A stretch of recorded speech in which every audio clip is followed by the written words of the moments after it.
Hey there, and welcome to Final Fantasy IV Free Enterprise. Hope you're ready to get down with the Underground Racing Club, the penultimate Underground Racing Club race of the season. My name is Sheep Launcher. I'm here in the commentary booth with Martin Broadcloak, along with our tracker Aegis and our restreamer Smapety. And Martin, we've got standard underground flags. It's always a fun time late into the night for Underground Racing Club on a Tuesday. I love me some late night racing. Sheep, how are you tonight? I'm doing great. And we've got two amazing racers here. Possum Orpheus, you may remember him from from a stellar performance in the Highway to the Threemus Zone on your left. Tybalt on your right, both runners preparing for our next tournament, the Lolly Ho tournament. But for now, this Underground Racing Club is going to be a good test of our runner skills. Yeah, absolutely. And, obviously you bring up the Lolly Ho Racing Club, having to shift your brain, because I know a lot of us, myself included, have been, running a lot of practice seeds for the upcoming tournament, and having to turn that into Underground Racing Club flags and being like, oh, wow, look at all these changes that I have to remember. So we may see that come into play tonight. Yeah, but some of the changes include the shops are going to be a little stingier. We got S Pro on in Underground Racing Club. There are going to be no sirens, which the Lolly Ho League looks to have those in abundance. So just a little bit more refined in the sense of available treasures. And we have 8 objectives here tonight. We have the standard Mist Cave, Waterfall, Antlion Nest, Defend Fabul. We have the Forge the Legend Sword and the Adamant. We have Trade Away the Pinktail, and our 2 random objectives tonight: unlock the past door, defeat the Baron Castle basement throne. Got to do 7 of those, Martin, and that 4th one looks to be a little free. Yeah, free, but at the same point, where's the pass?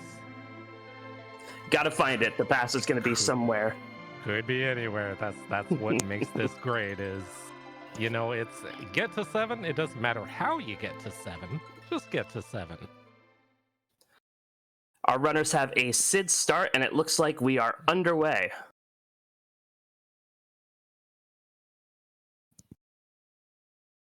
And looks like Sid is joined by everyone's favorite summoner. It's a Cydia start. The dolls hand us a package and a little bit of vanilla. Smapety giving us a little vanilla already. A Cydia start is interesting. Sid can really help in the early game carry Rydia in order to get her a couple levels and get her online. Right. Also, you always have an option as well. I mean, obviously there are no free characters in this flag set. Having the package immediately does give you access to possibly a gated character. So maybe we see somebody beeline and, hey, maybe we find an edge. Maybe we find a mop. Those would certainly be worth sitting through that cutscene for. Although I always hate having Rydia in the party when you go to the package, just because she has to watch her own town burn and know that she did it. That's just cruel. That might be a bit offensive. Yeah, I feel for Rydia. I do. Either watching your own town catch fire, or, well, I mean, a lot of people will honestly leave Rydia as an anchor in the party as well, too, so. That is a Quake Kid, the Black Mage Paladin, and Tybalt's going to stick around. Not a Quake Kid. I'm sorry, Green Kid. Wrong color cape. It's not the Super Kid. No, it's a White Mage. As Possum so eloquently calls it, there's no character there. I don't know what you're talking about. My mistake, but either way, Tybalt's going to stick around. Yeah, and Possum stuck his head into a Mist Cave and found himself a pair of D-Lunars for his time. This might be an opportunity to come back later, because even at this spot, the D-Lunars will bounce viruses off themselves and do a ton of damage. Yeah, not a lot of HP in that spot, but if you don't kill them in one swing, they get a little ornery. with you, and ouch. I've been on the receiving end of those viruses more than a few times. Possumorpheus, meanwhile, decides against the White Mage for now and is going to continue looting. Waterfall Cave, always a wonderful check. Find some nice items in there. A Gaia drum could be very useful. Yeah, I love finding those, early game, single-use items, whether they're area effect or otherwise. Depending on boss placement, you can really speed up some fights depending on what you find and what you picked up. Another interesting item in the waterfall, a heroine robe. If Possumorpheus can find a good weapon for Rydia, can turn her into a damage-dealing murder child. Yeah. Now, for those that don't know, the heroine robe, plus, I believe it's plus 15 strength, agility, vitality, but unfortunately it's minus 15 to the stats that Rydia kind of likes using. But, like you said, it does turn her into a murder child with the right weapon, which, for an early game, very useful. Yeah, they'll all depend on what they find. And meanwhile, is this even randomized? The Kaipo guards in the Kaipo Inn. Tybalt takes care of that with ease and has a White Mage kid.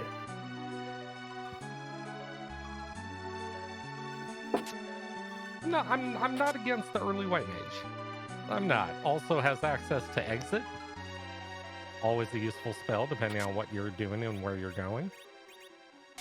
That's true. Not for a while, not for a few levels, but I do find it interesting that Tybalt committed this hard to the White Mage before even checking Baron Inn. We know there's a Rosa at the character spot in the Baron Inn, or even checking Mount Hobbs, and that's a foo in the bed. So yes, folks, keep an eye out for a Sand Ruby. You may see a slight detour once one is required. Get the mop, because there's a cleanup in Isle Kaipo.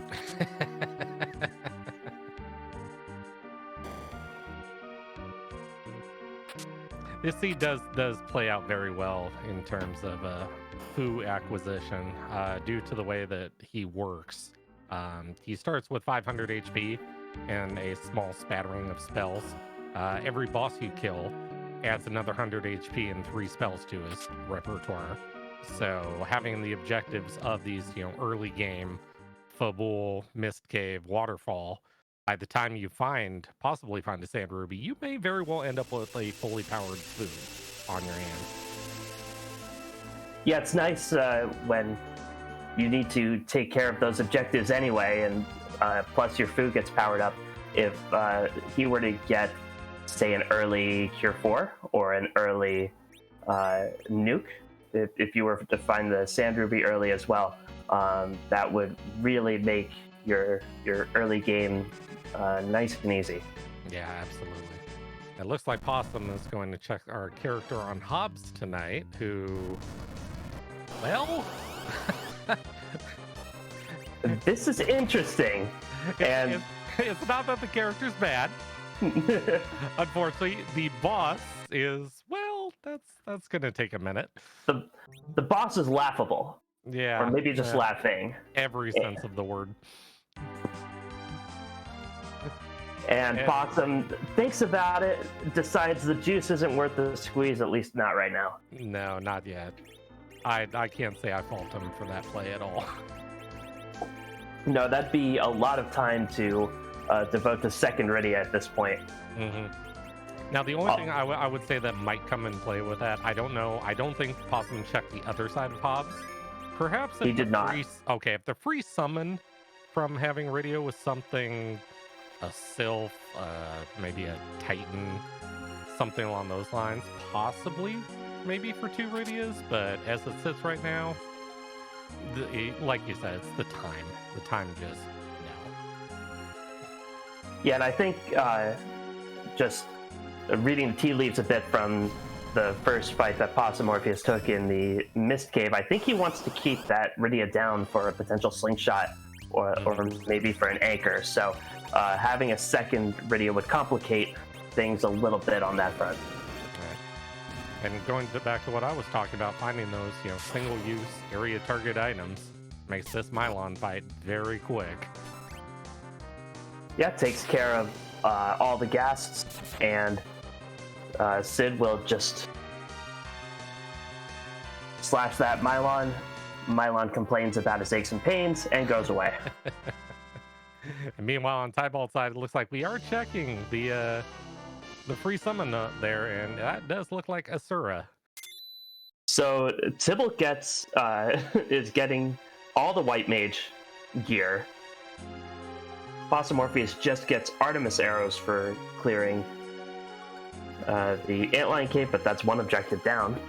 6 to go. And you'll notice a lot of the people on the channel, you'll notice the first objective has 4 of them tied together. That won't be lit up until a runner completes all 4. Right.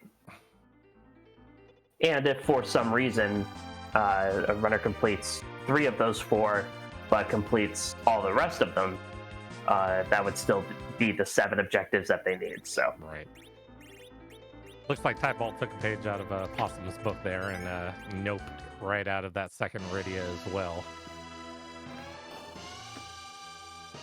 Once again, you can't fault him for that. Hobbs is not required, and Golbez talks a lot. Yeah, he's just chatty. Yeah, you know, very. You ever have one of those where you're trying to do something and the person on the other end of the line just can't seem to get the hint that you want to stop talking to them? That's kind of Golbez. Yes, that's usually when I accidentally hang up my phone, and then be like, "Wow, poor cell reception." That's what. Yeah. Yeah. Like, I can't do that to my mother, though. Well, you could. I am taking none of the blame for this if this happens, okay? Tybalt with a nice pickup in Silvera. He picked up a Gaia hat, a not a bad piece of headgear for any black mages he might come across. Yeah, no, not at all. It looks like we get our first look at Fabul's, well, no, okay. All right, there's pluses and minuses to this. Yeah, the Water Hag is a free boss. You hit it 3 times, it goes away, and Anna makes her starring appearance in the game. She's listed in the playbill. She's got to make an appearance somewhere, and here's where it happens. But you'd much rather see Water Hag in a tougher spot. Yeah, absolutely. Especially with some of these objectives. A Water Hag down at the Odin spot in Barren Basement. I'm pretty sure every runner would appreciate that in this seed. Not to be this time. No. Water Hag, it is fun to see just how punchy and fast Water Hag could be at certain locations to make it as less free as possible. Oh yeah, nothing like seeing Water Hag at Bahamut being like, oh yeah, this is free. Well, that's a word. Yeah. Barren Basement is kind of that way. Hits hard, relatively fast. Very fast.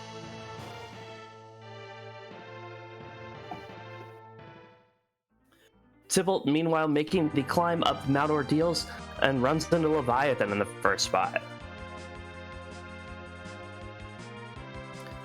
Not sure how Leviathan is summoning the waves over the bridge, but gets that wave off. Look, if we're trying to argue about logic in a video game, no, that's not how this works.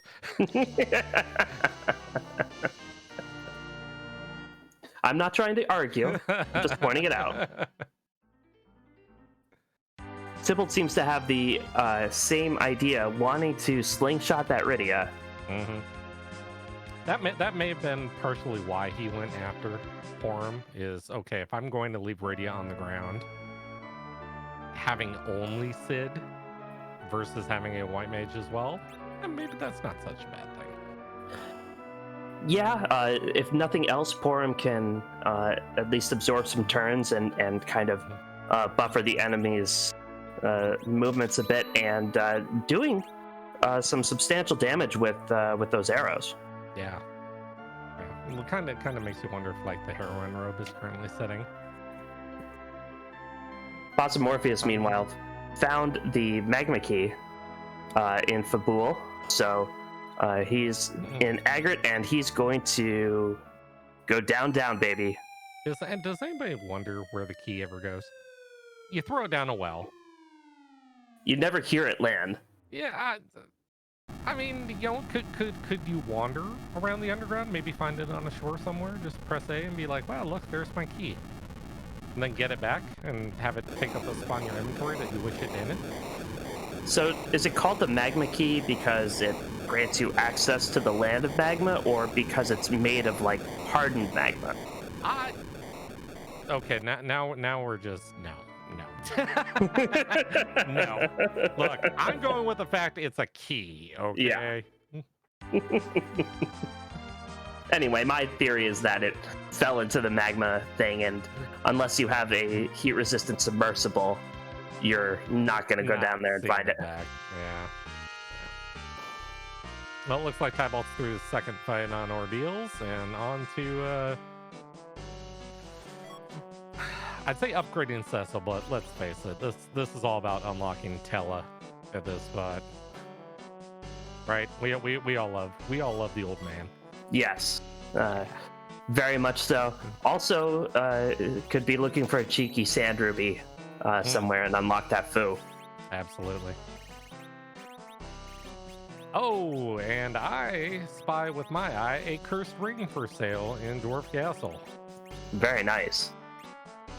Sybil just gets a white spear for completing ordeals. And has to deal with an annoying Asura spot. Yeah, that's actually that is annoying. that's not a spot to, well, I mean, yeah, it could be in a worse spot. I mean, mute arrows do a number on Asura, so that's not a bad thing, but very much so. The spot is faster than you think. And Tybalt not able to lifelock Asura, but only has 1,000 HP, and the mute arrows did more than 1,000 damage, so gets through it. Yep, looks like Possum is a man of the people. Home entertainment system installer, a job I have actually previously had in my life. No. Yeah. And tell us all the glamorous details. It's time consuming. It's a lot like listening to Golbez.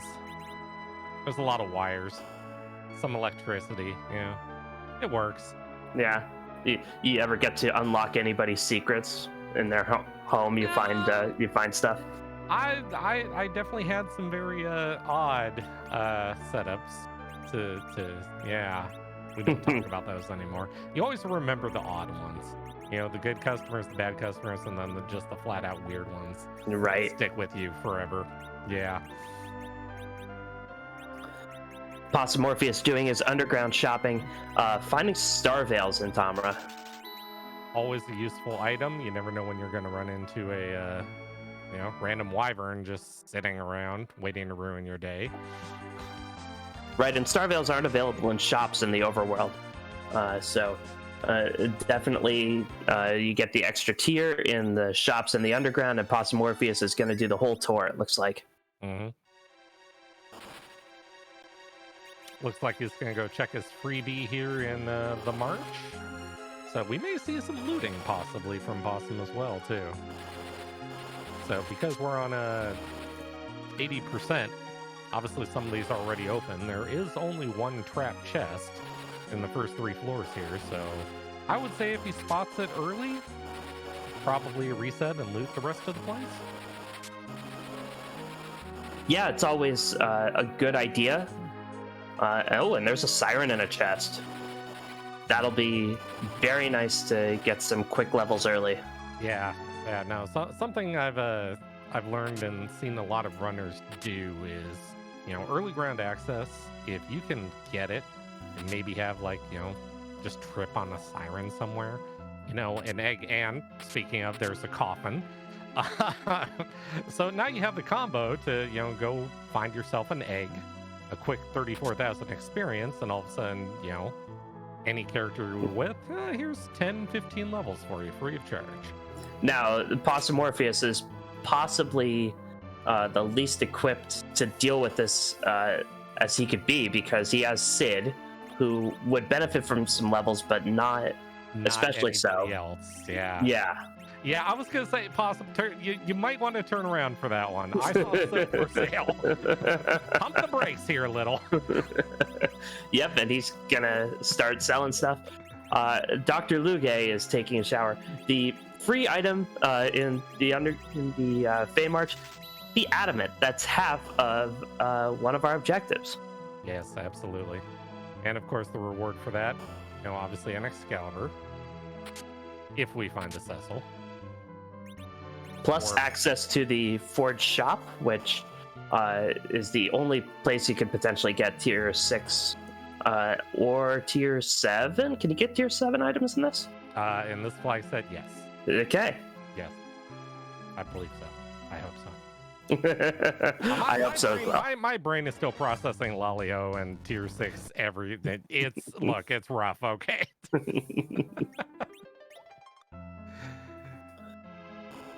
Possum Morpheus checks out the bosses in the Fey March. That's a Karate Man next to a Rubicant. Yeah, so that Leviathan spot punches really hard. And Ruby, that is a very nasty magic spot to be looking at, So now,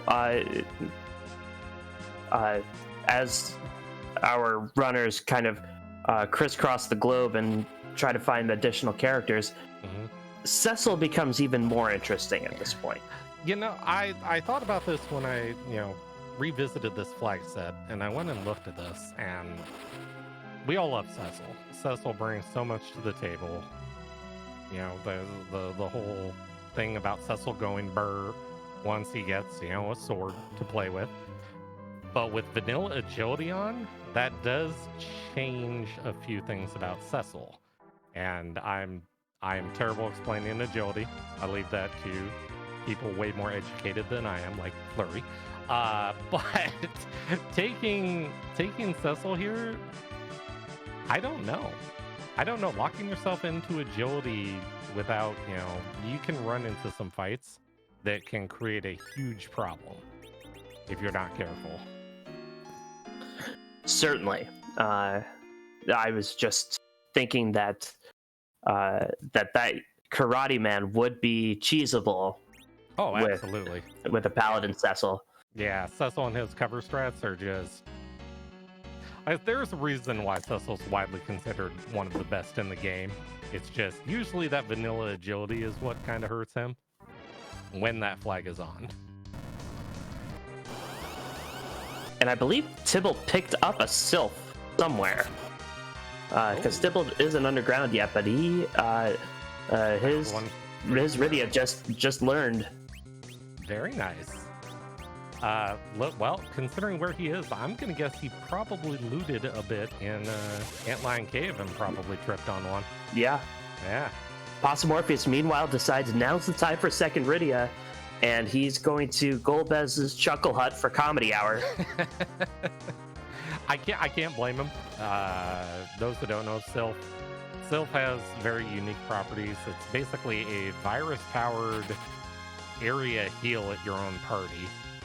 And if you're not in the center spot, as long as you have the 25 MP at cast it doesn't take the 25 MP from you. So it's basically free. So having 2 characters that can do that, that's not a bad thing.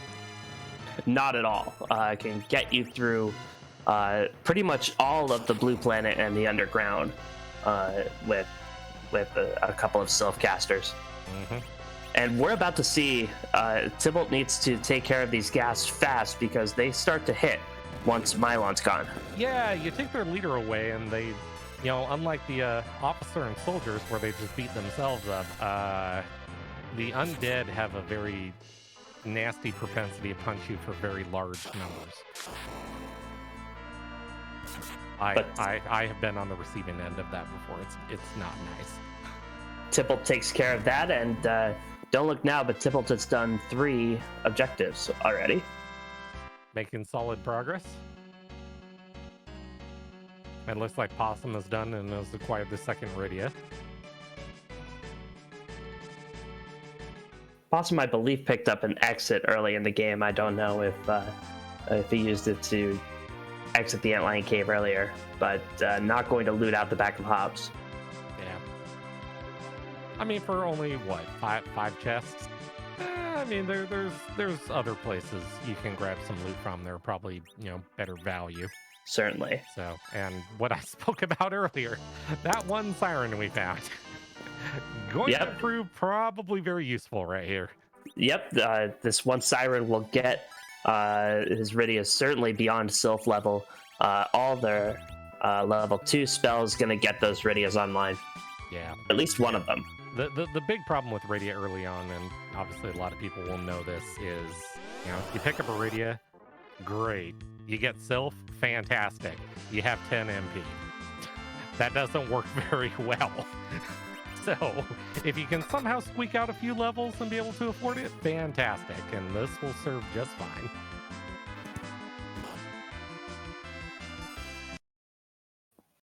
So, Tybalt being disappointed by seeing Water Hag at Fabul. Possum, instead of using the good sense in the coffin that the underground gave him, tried to take care of that egg with just a Sid, and was about to get thunderstruck. Well, I mean, those coffins can be used on certain bosses, so do I fault him for not using it? Not at all, but yeah, you don't want to be on the business end of when that egg hatches. That's a very angry dragon that comes out of those eggs. Very much so. Tybalt is through. The defensive Fabul will get his Magma Key. And Tybalt will soon join the underground scene. Absolutely.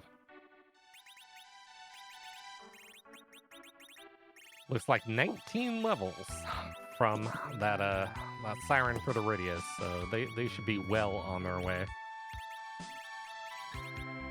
Yeah, and just reading the litany of spells, it's almost like Golbez is there to announce them.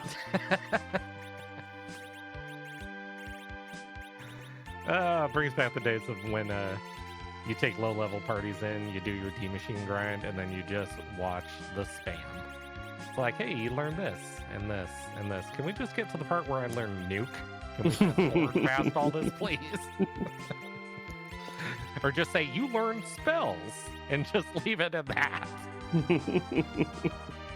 Yeah, is there a Cliff's Notes version of what just happened? Look, if Dragon Warrior can do it and be like, you learned a new spell, fantastic, and then I have to go look and see what I learned, that's way better than sitting through 45 seconds of having 3 mages learn 18 different spells all at the same time.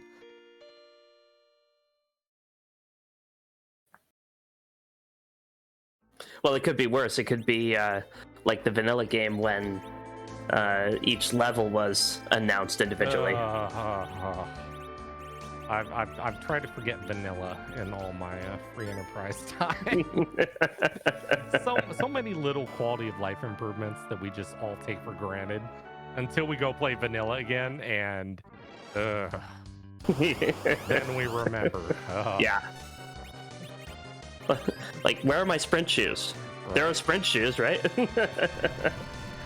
Now, I like this. CPU being the first spot in the Baron Inn. I can appreciate this. Yep. The Gaia drum takes care of that. Mm-hmm.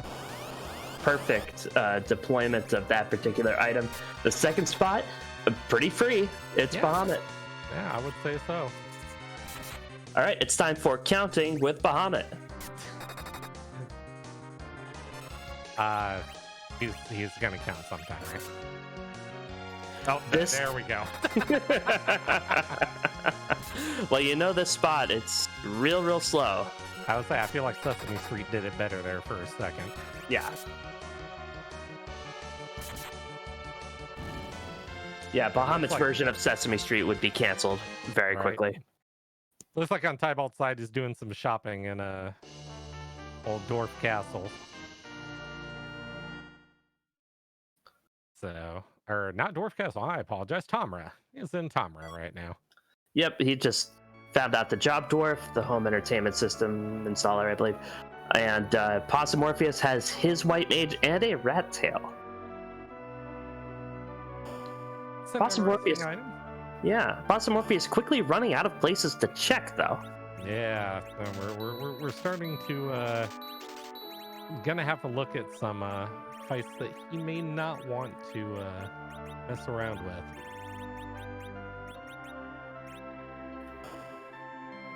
Well, you know what I always say, Martin? What's that? Keyless Tower.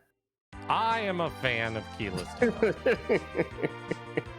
Especially because I know Antlion and Ruby are sitting in the march. All of a sudden, Keyless Tower looks really good right now. Yeah, I don't want to tangle with either leg or karate. No. Keyless Tower works 100% of the time, and that's because I conveniently forget any time it doesn't work. Exactly. And we'll get to visit that part on Tybalt's side here in just a second. As soon as he does his shopping and goes and takes a peek. Yeah, he'll get the bad news. Yeah. Now, on the bright side, he did just save 30 grand by not having to buy Sylph right there, so. Picks up an extra Star Veil, which is always nice. And the moment of truth. See how fast he runs out of here. How about... Yeah, no. about that quick. Let's see. Well, am I gonna go back and save and maybe attempt? Nope. Where's the exit? How fast can I get out of here? Well, it's a race, and part of racing is knowing how fast you can say no to something. Yes, absolutely. It's good information to have. I mean, you're coming up here for the freebie anyways, so knowing what bosses are here, you just wish there wasn't those two. No, Ruby will be doable later on. Yeah, absolutely. That glare always hurts, and especially in the Asura spot, it will hurt a lot, but you can get the timing down. Although the Asura spot is quick, it's not impossibly fast. Yeah. I mean, the nice part, obviously, with a pair of Rydias, I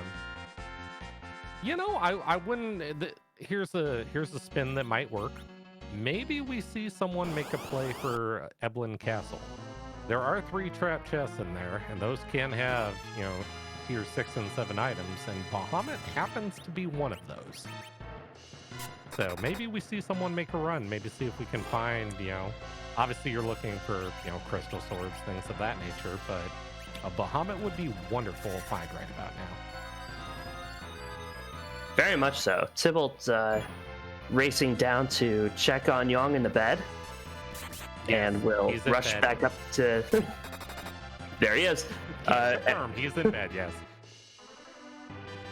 You ever wonder why Sheila doesn't, go to him? She just stays in the kitchen. Never understood that. What do you mean he's in bed? Take me to where he is, and then, yeah. We don't know what happens afterwards. You think she's on the no-fly list? Maybe she's afraid of flying? Maybe. Yeah, it's possible.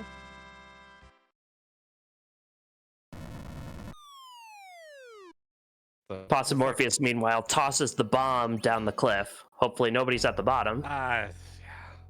Make sure, when you're traveling up ordeals, please look up at all points in time. Yes. Somebody always seems to be falling off that bridge. Right. All right, unfortunately, abject disappointment coming here in 3, 2, 1. Oh, it's just a white spear. Well, maybe a cane will show up somewhere. Maybe a cane will show up. Maybe an edge could show up.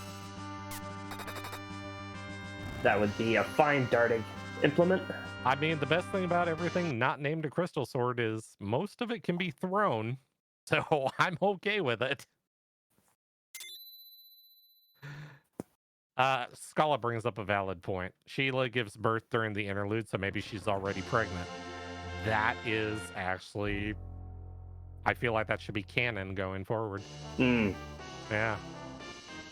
That's why she doesn't chase her husband down. Makes sense. I like it. You know, Serena Williams won the Australian Open while she was pregnant, so This is true. there's only so much of an excuse that could be. Yeah, that's also true.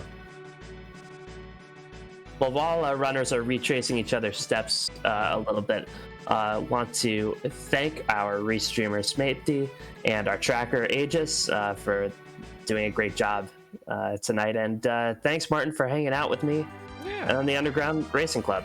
Yeah, thank you. And obviously, you know, Aegis and Smatey are the ones doing the hard work. We just get to sit here and talk. I mean,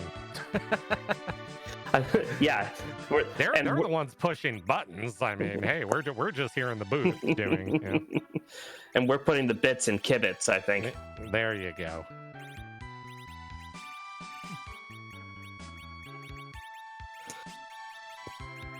Possum Morpheus looks like he's about to bite the bullet and see what's in Dwarf Castle. Now, I've heard rumors that Possum and Dwarf Castle they have an interesting history. What's the history as you understand it, Martin? I'm not allowed to comment on such things. Ah, okay. Much like why many of his characters happen to be named Elements. That's also something we don't talk about either. Did you do this to him? I know nothing. For those who don't know, if you really want a seed that tests your fortitude and your commitment to unbroken controllers, Martin is the guy to turn to. You know, it's a thing. It's a talent. What can I say? In the meantime, hey, look, we have Mega Sisters sitting at the first spot in Dwarf Castle. These are really strange-looking dolls. Yeah. Yeah, it's funny how none of them look like each other. Well, if you have dolls that all look like each other, that gets boring quickly. You gotta have the different Barbies. Yeah, a little variety in there. Yeah. Nice thing about this party, though, this is another great thing about having, you know, Rydia, is summons will go right through a wall. So when you're dealing with that middle sister, at least the wonderful silk thing to just go right through it.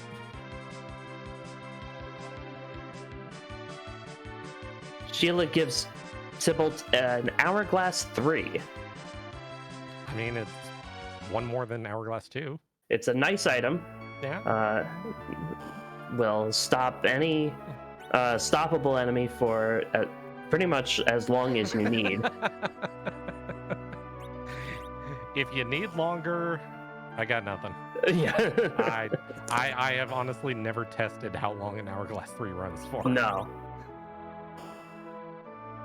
No, and I like to think she was holding on to that to stop time in order to let Young come back to her, but now she realizes that he's stuck in bed, and I just made myself really sad. Yeah.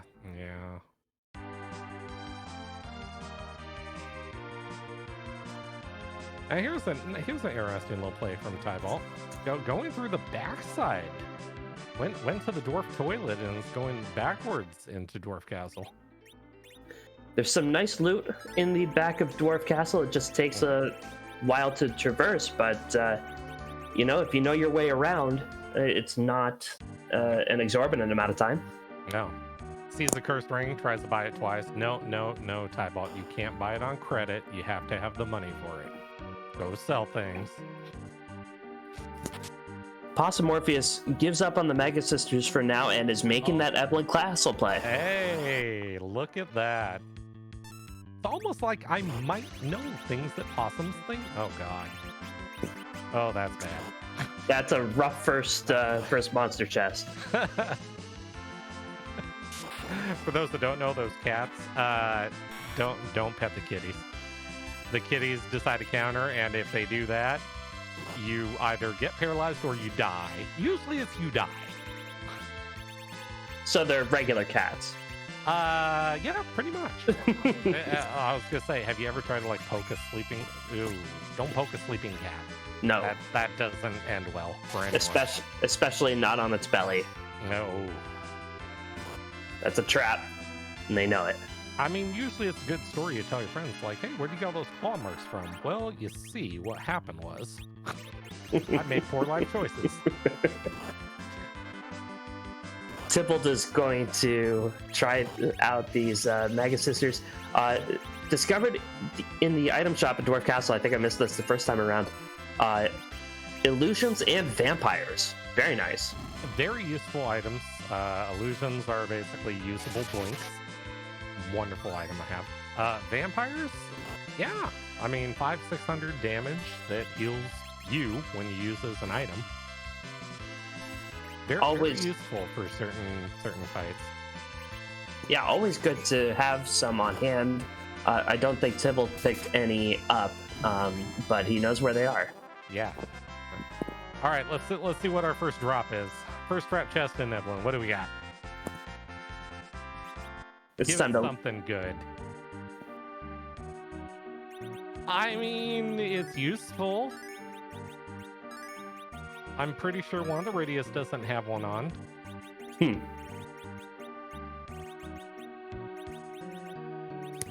As he immediately goes and puts it on Rosa. I got nothing. want to give a quick shout out to Veritas Truth Seeker, who subscribed with an Amazon Prime subscription. So thank you to Veritas Truth Seeker. Yeah, if you're an Amazon Prime member, did you know this, Martin? If you're an Amazon Prime subscriber, you get a free subscription to a Twitch channel. So might as well use it on us. I would say, why wouldn't you use it here? You're here watching, listening. I mean, come on, this is quality this is late night entertainment. And literally it costs you nothing. Yeah. You know, it's just money that would otherwise go to Jeff Bezos and instead goes to us. Okay, wait a minute, that's a lie. It having an Amazon Prime account, it costs us something. No, but the Twitch subscription. Oh, that part costs nothing. But yeah, no, having an Amazon Prime account, no. Being able to go there and be like, oh, look, there's a button. Click, and it's on my doorstep the next day. No, trust me, it costs me something.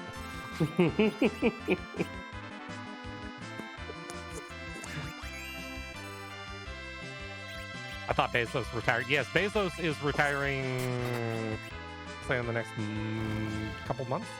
I believe it's like May? Either way. Yeah, I mean, what do you do when your bank account has like 14 zeros on it? Ugh. I wish I could.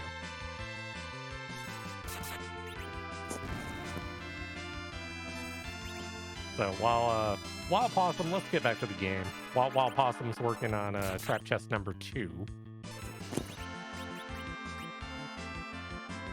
Looks like Tybalt didn't succeed the first time through on the Mega Sisters, so we're coming back to it again. Yeah, Tybalt gonna give it another try. Refitted. I didn't see what precisely he did, but he went to the armor shop because these Mega Sisters hit hard in this spot. They do, and you know, obviously that Mindy sitting front and center. That's kind of the dangerous one in this spot.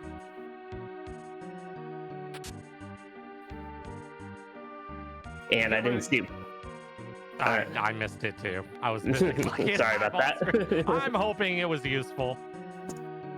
I hope so too, for Possum's sake. Yes.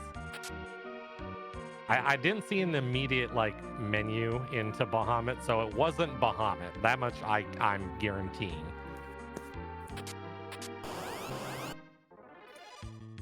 But I like the play.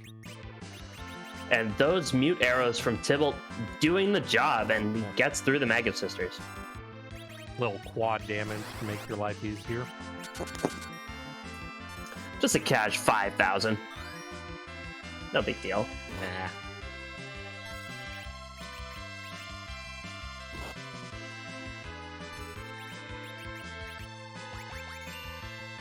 Oh, and everyone, you know, in this game, I love lunar sparkles. I love seeing them.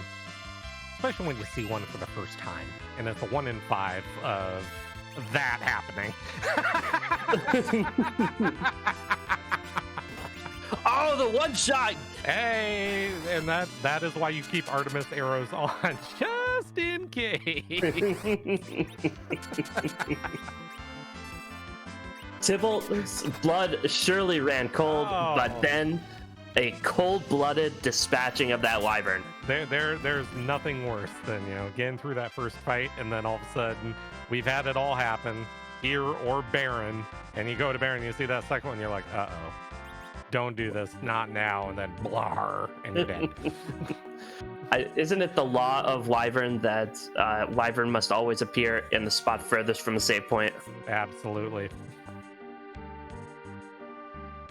Boss Morpheus picks up a power shirt for his Mad Ogre troubles. That's not a bad item.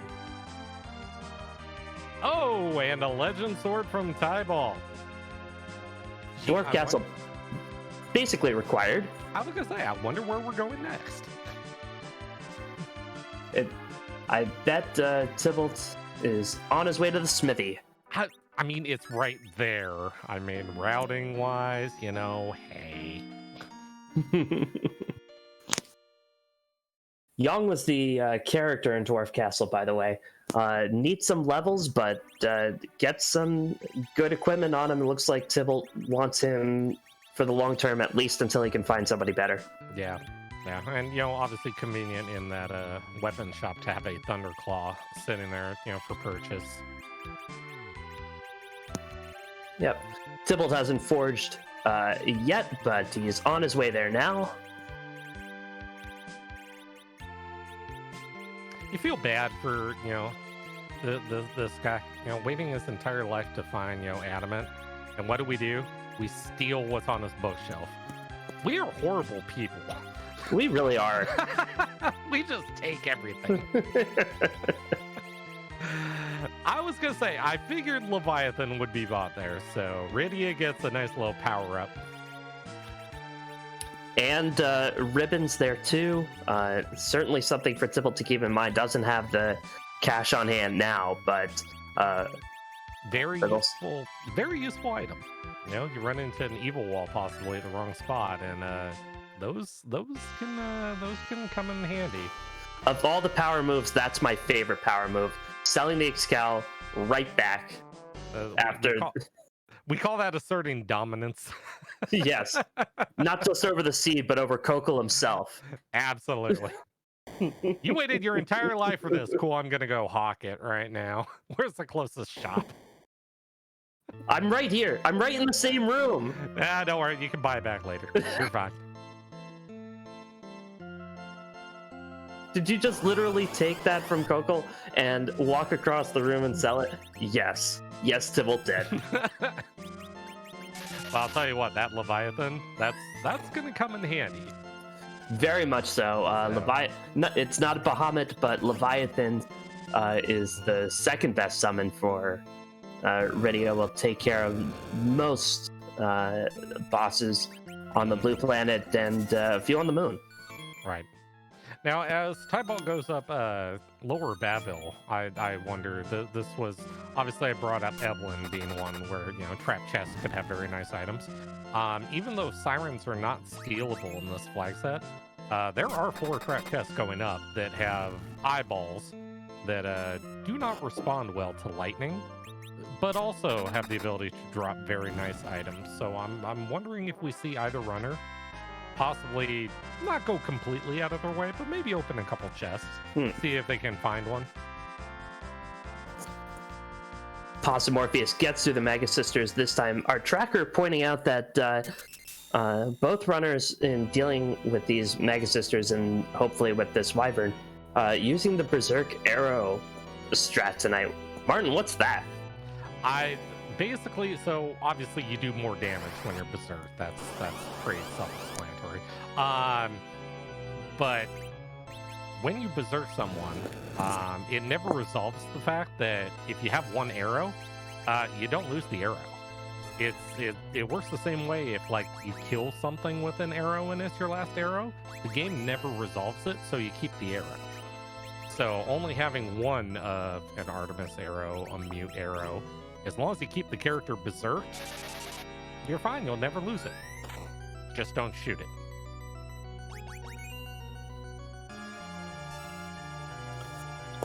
Video with the clutch dodge on that Mega Nuke from Wyvern, and Sid actually took it. The Golbez spot does not have huge magic attack power, so Pasta Morpheus will be able to slog his way through it. And by slog, one-shotting it with an arrow. Yes. There you go. Well, they did have to wake everybody up. There was effort involved. I'll give them that. So. Sybil, meanwhile, finds Antlion at the top of the tower. I'm not against this. There are so many worse places you can find Antlion. Most of us have seen most of the worst places we can find Antlion. Yeah, the attack power here, not overwhelming. No. The speed is very manageable. And Tybalt is going to find the pink tail and the pass here because top of tower is just that good. That's a bold opinion, Cotton. Well, we'll see how it works out for him.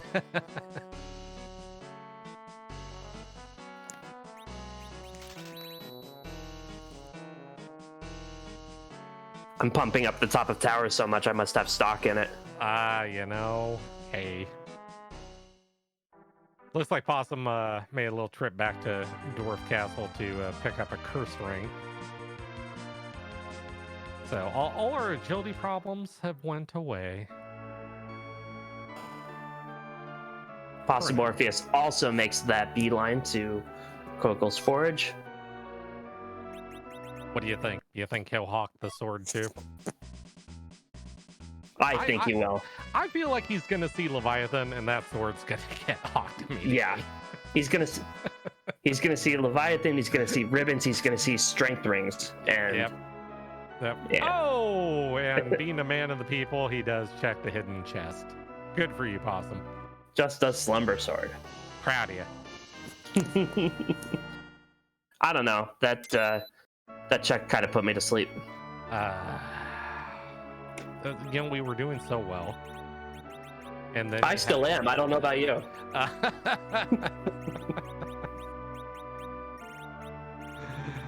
All right, keep going, Possum. Keep going down your inventory. There it is. Do it.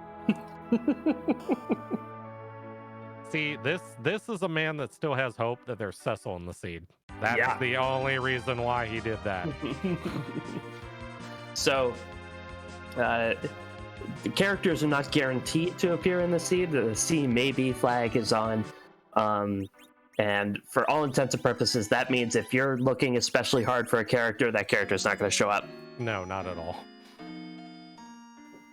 You know, it's an unofficial rule, but it's one that checks out. Yeah, in the case of Possum, the seed will be entirely populated with porums, just to drill that point home. So now I believe it's official that unless they want to do a Demas hunt at the Magus Sisters spot in the Tower of Zot, that Keyless Tower is the play, or unless they want to do the summon monster spot. Unless it's the march. Yeah. Well, that is a pass. That is a pass. That is required. That's a nice little item I have. That's putting Tybalt very close. So what are we still on the hunt for? We're on the hunt for a hook and a pink tail, or we're hunting for a Baron key? Yeah, either or would do it. Put them all on the moon. Just put them all on the moon. Be done with it. And the moon behind that karate fight in the Leviathan spot. Absolutely. Even though we have illusions, but we want to see it. Yeah. Although, the impossible dream is that there's a Demas in the Tower of Zot without the Earth Crystal. That has the Darkness Crystal. Could happen. I have, in all my time playing Free Enterprise, I have seen that happen twice. So,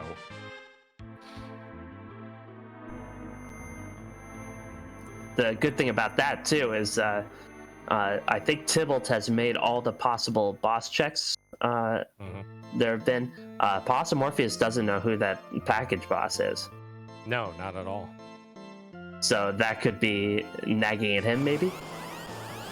The problem, if it was anybody not named Porum, I would say yes. Unfortunately, Possum has a very special relationship with Porum, so I feel like that will be the last physical check he will ever do in this scene. Tybalt going to that stacked Dwarf Castle shop, picking up some cabins. Yep.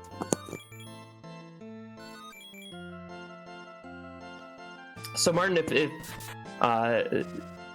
the Fey March seems to be the only place left to go at this point, which one would you take on first? Personally, if it was me, I'd go after Ruby. I go after Leg. Leg you can control. Don't attack Leg. The Fire 2s there will kill you. Not quite as fast as the Glare, but it'll kill you regardless. The only thing you're watching out for is obviously the Glare is going to one-shot anybody, period. The Cape goes closed. You're still going to get punched pretty hard, but you can take care of that with Blink. And then just let the Rydias throw out Leviathans like they're going out of style. And there you go. There's your fight. Yeah, and the Asura spot has a little bit lower HP than the Leviathan spot, which is not nothing. Yeah. So we'll see if Tybalt makes a liar out of me. I feel like with this party composition, though, that's kind of what we're looking at. I think you're right. I think that would be the sensible play.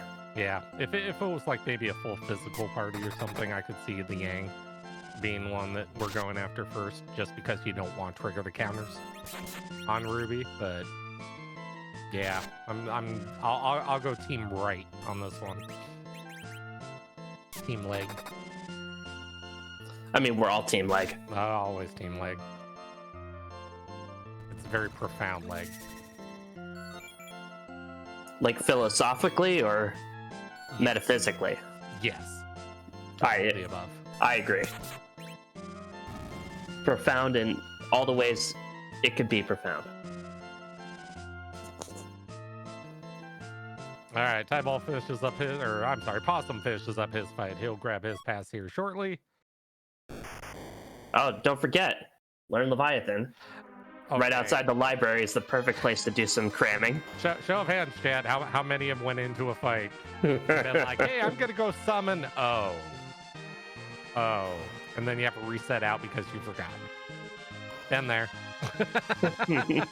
I know I had Bahamut. Yeah, it's right in my inventory. Oh.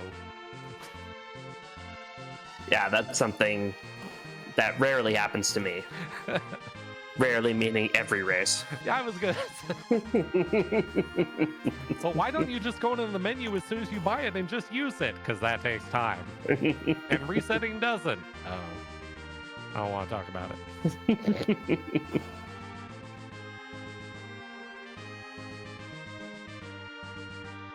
So Tybalt sees what he's up against there. Yeah, it's doable, but it's not easy. So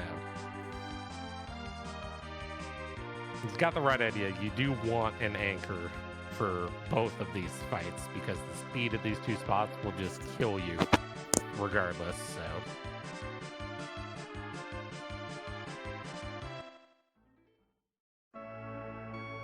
So it looks like he's got the right setup now. Looks like, from what I'm seeing, I'm going to say Sid's the anchor. He's got Rosa in first spot to throw up the blink. Pour him for the second blink, and then just start summoning away with Radia. Yep. Sid has that curse string on him. Now, I do think Possum might have a little bit of an easier time with that fight because he has two Radias. Those double Leviathans could certainly help. They add up. So, and you don't want to be in this fight any longer than necessary. Possum Morpheus did open that pass door, so that's another objective ticked off for him. And he didn't do any other shopping while in Troy, which I just can't remember if he's been there previously, but I guess based on what Possum already has, though, I mean, obviously shopping takes time.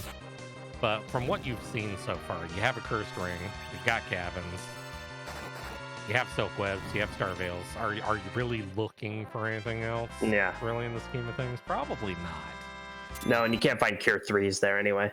Right. But so. indeed.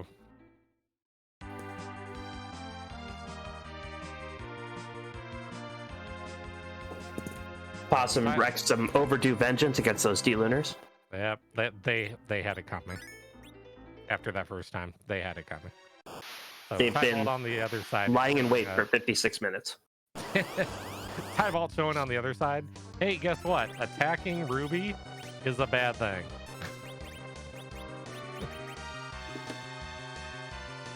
It will cause you pain. But berserking that young.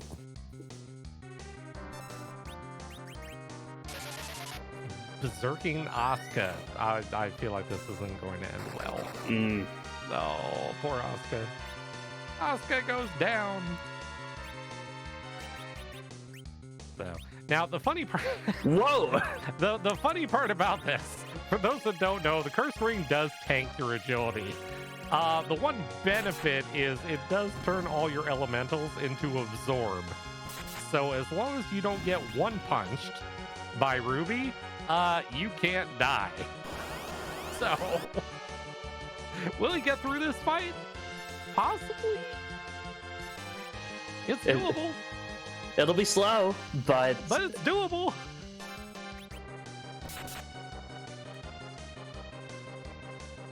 I will say having that sit in the back row is what's saving him right now, though. Yeah. Yeah, in the front, no, he's dead. All the dead. And is that Sid already berserked? Yeah. Yep. So, we'd like to take this opportunity.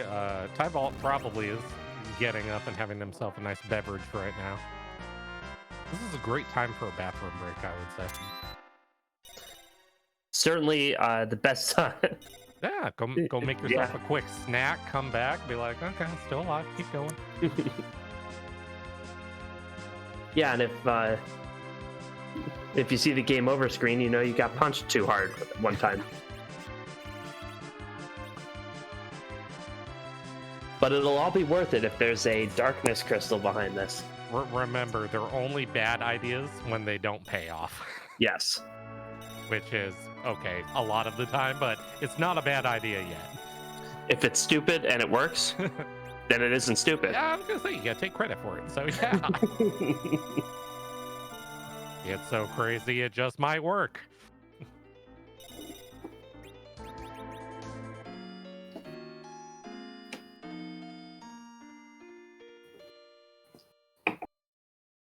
Well, it's a good time to remind everybody to thank our restreamer Smapety, our tracker Aegis. Oh no! Oh, that was a high roll. Oh god.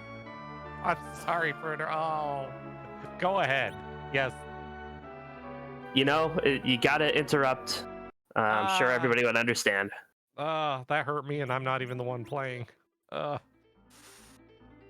But yes, thank you Smapety and Aegis for all the work they're putting in right now. This doesn't happen without the two of them. I mean, it could happen without the two of us. Be really quiet though. So, Tybalt shows us that solo sit strats could work, but maybe blink him up first. I mean, that'll get you through a couple punches. Mm-hmm.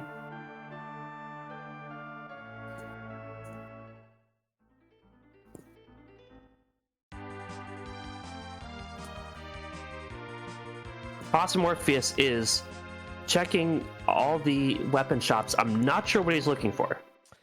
You know, if I was a gambling man, I am a gambling man, I would say ice arrows. Interesting. Very effective against Rubicant. Has a bunch of archers. I figured he'd buy the lightning arrows. You know, obviously handy for Odin or, you know, other lightning, not very happy enemies, but I'm going to say ice arrows.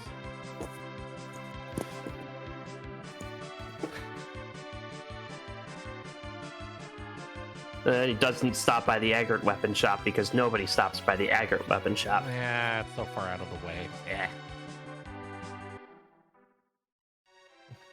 You know, you'd think if you're a weapon seller and you're only selling to one party, you'd want to maximize your foot traffic. Yeah, putting. Well, okay, hold on. In the defense, though, for any of us that play the game, we've all seen our airship flying. Maybe you do want to put the house, kind of off in the corner, because otherwise I will hit your house with a whale, okay? Yeah. Put it in the back, otherwise you're rebuilding. Yeah, and is the Enterprise insured? Yeah, that's the question I never ask myself. Because if I knew the answer, I might be better at flying it. So, nope, those are the wrong arrows. Those are fire arrows. That's not what we want. Nope, those will not help. No. Sybil getting blinks up on all of his characters, has gotten one Leviathan off, and it looks like we'll get another one off as well. Question from chat: does insurance even exist in this world? I will answer that. I do believe in my time I have seen the job dwarf be a lawyer, so I feel like if there are lawyers in this world, there sure are insurance adjusters in here. Oh, I know I've seen insurance adjusters. Yeah, I believe I've seen an insurance agent. So the dwarves have it all figured out. There you go. Although I was talking with a few people about this. I will say the one thing I've never seen the job dwarf say: I am unemployed. I feel like the job dwarf always has a job. Yeah. Yeah. Well, I guess that's good, because if the job dwarf were unemployed, he'd probably want to give you a resume. He'd probably do all the chests in there too. Yeah. Dwarven economy is strong. No unemployment. This is true. I mean, come on. We all know all the good stuff is, underground anyways. So, yeah, they make their dollar. Possum Morpheus giving karate a try at first, and is gonna use that sylph. I'm not against it. You get the blinks up and running. I mean, it basically neutralizes the Yang.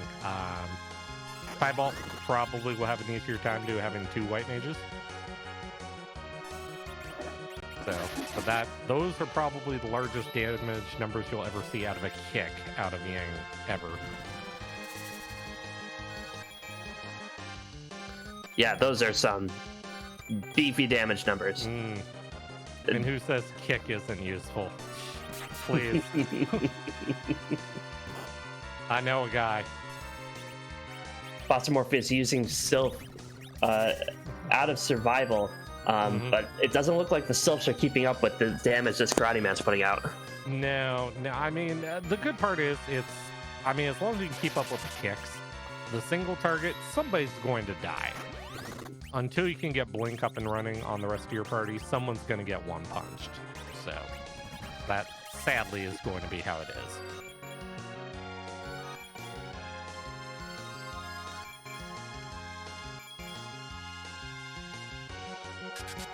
Silkweb will slow the Karate down, which, he just needs to get some turns off. Yeah. Those that don't know, Silkweb is basically like casting slow twice on somebody. Very useful item. And Shiva comes through for Tybalt, and he is through. Good job, Tybalt. What do we got? Uh-oh. Just a glass helm. Well, hold on. That'll be useful for the next fight. It sure will. I was like, maybe we did do it in the right order. I don't know. Yeah, that glass helmet will prevent just about all physical damage, which against a physical boss like Karate is going to be very useful for one person. I mean, don't be confused by the name. It's thick glass, okay? It can take a punch. And that Young is going to thumb his nose at his doppelganger. Mm-hmm. Gonna take those hits like a champ.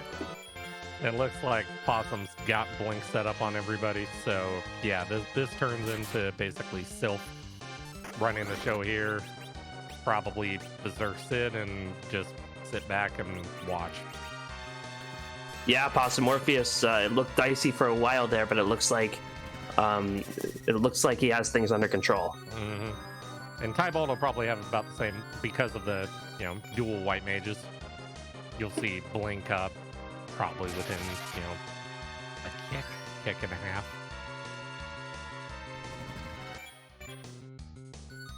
So right now, if this doesn't resolve into something, your prediction may be true. It may be D.Mist sitting up in Zot. How's that make you feel? This either has to be Darkness Crystal or an item that leads to Darkness Crystal, or there's no other choice. It's D.Mist hanging out. Yeah. But it doesn't have to be Darkness Crystal. It could be Twin Harp. It could be Earth Crystal. It could be Baron Key. Yeah, anything that leads to something. Yeah. Or it could be a Crystal Sword just to rub it in. Sometimes the seed asserts dominance over you. I mean, hey, I understand. We could root for runners, but in our hearts, we're all Team Free Enterprise. So, of course, we want this to be a Crystal Sword.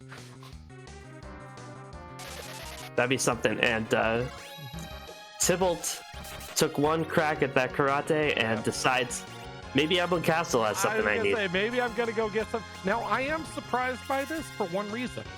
He had wonderful eyeballs that he could have killed in Lower Babel. That's true. So, and instead he comes up here. That's make a note to ask him about that post game.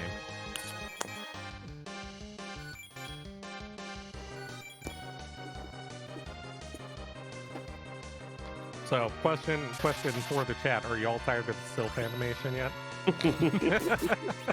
There's more.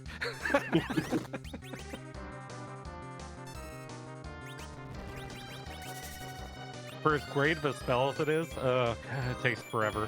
I mean, we're not talking like Knights of the Round forever, but it takes a minute.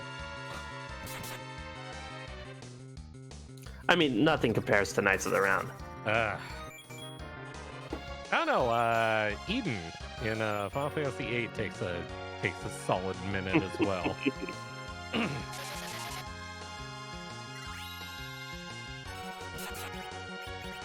Possum Morpheus chipping away at this karate man.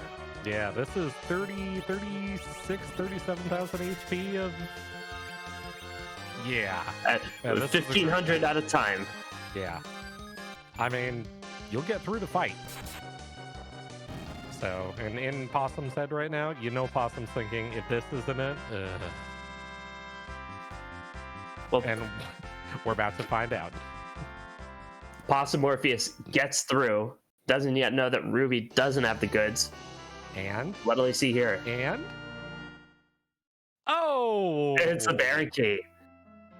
That is, that's go mode. Yeah, that's go mode, because Baron's going to resolve into darkness. It doesn't even have to. You have the pass.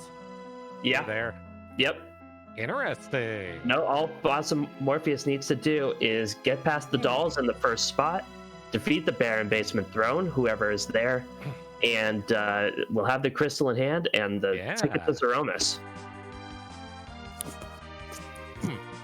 Out of curiosity, we have not seen Cure 3s for sale, have we? I don't remember seeing them. Yeah.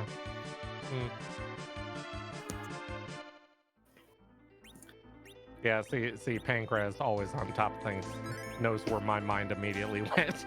Yeah. So in these kind of situations, Martin, where there's no real easy access to a grind, your Z fight is coming up on you. There's 1,200 HP strats to fall back on. What do you need to look out for to maximize that? Oh, thank you, Zilch, for figuring this one out. Having run them more than a few times myself, Cure 3's Vampires and Starvales. You can do it without the vampires, but the Cure 3's you're gonna want for it. The idea is you're basically using Z's nukes against him. And via using either items, the crystal, vampires, whatever it may be, having enough characters up to continually throw items at Z with a wall up will always nuke or always nerf his Big Bang. So, and a nerfed Big Bang cannot do more than 1200 HP of damage, which is why they call it 1200 HP strats. So as long as you can keep that rotation going, it's a fairly straightforward, albeit long fight, but doable. But without Cure 3s, it gets a little bit complicated. Yeah, and Cure 3s, I don't remember seeing them. They could be at that Eplin shop, but we haven't found a hook yet. They could also be on the moon as well. They could be courtesy of the naming ways up there. And Pancrest, I'm not repeating what you wrote. No, that's I don't know what you're talking about. That's not a thing. Possumorpheus gets past the dolls, wants to take a peek at the upstairs throne. Maybe for a character check, maybe for this key item check. Maybe knows that the basement throne might not be it. And there's a vanilla Kainazzo. Well, I mean, let's face it, too. Going down if something very rude is down sitting at Odin's spot, you want to do this and then go back into the fight. You don't want to get sniped by whatever's down there. And no, that's a very... There's still some bad things that can happen down there, like an evil wall. An Okopogo. Yes, that could happen. A Valvalis with this party would not be fun. Yeah, that's a very YOLO strat to do, going straight from that first fight down to the basement. And Possumorpheus just doesn't have the levels or the confidence in who's down there to take care of that. Yeah, it's definitely one you want to have access to save, go peek, and then, hey, if I need to reset and redo my party, figure out strats for it, you want that capability of doing it. But instead he puts the turtle soup on. Mm-hmm. Kainazzo fades away. Looks like over on Tybalt side, looks like a dip into a Sylph Cave and opening some of the trap chests in there. Yeah, Tybalt went down there to check out the 6 trap chests that are in the Sylph Cave. Mm-hmm. It's a rough way to get levels, but it's doable. Yeah. Looks like Possum was thinking about that other Sid there for a second. I can't blame him. I mean, another character, very good HP growth. So if 1200's on the table right now, I wouldn't have faulted him for switching it, but there's still some room to see what's out there. There's also the free character on the moon. That's a possibility as well, so... Assuming we find darkness anytime soon. If there's an Earth Crystal at the end of this, that's 2 other characters that could... I mean, it could be Earth, it could be an item chase, it could be Tower Key into Harp, into... I mean, there's a lot of ways this could go here. Pan's still out there. Yeah. But that was... Thank you, you're welcome. Everyone gets music. Maybe. The seed is wonderful. So, Baron Castle so far fairly vanilla, and Odin is still out there. Yeah. Now, this obviously with Possum, this is always, yeah. You notice the speed goes down to 3. He's going to check Odin. Yep. You're right here. You might as well. And it's an objective, and we all know the saying, do your freebies, do your objectives. Yep. And if nothing else, you want to know what's down here. Yeah. So you know what you have to grind for. Mm-hmm. Absolutely. See, the seed's rubbing it in. Look at all this crystal we're finding. Hey, I bet you wish you had a Cecil, don't you? Samurai arrows. Yep. What is it? What is it? Oh, wow. Well, he didn't move at all, did he? Is this where we start blaming Daphis? I feel We like have it to. is. Baron Castle almost entirely vanilla. Yeah, I was gonna say, I feel like this is Dathis. So, not too terrible on the HP here, but the speed creates problems. Yes. So, Odin was just really comfy in this chair, didn't want to get up. nope. You see 3 swings with the sword goes up, and you count to 5 and you're dead. That's about how this fight goes. Gets that silk web out. Needs to keep some people up so that he could potentially get Odin thunderstruck at some point. For those who don't know, what's Thunderstruck? I don't know what you're talking about. So, after Odin raises his sword and runs you through with the Odin attack twice, if he raises his sword again and you hit him at the top of that with a lightning-based attack, he goes thunderstruck and he instantly dies. That is a convenient way to end the. But how do you survive the first 2? Obviously, 4,000 plus damage area murder that happens. How do you get that far in a fight? They're just a little bit dead. It's still good. That's a lot of it. Look, there's no such overkill is not a bad thing unless you're on the receiving end, and then yes, it's a bad thing. But no, how do you get that far in an Odin fight, though?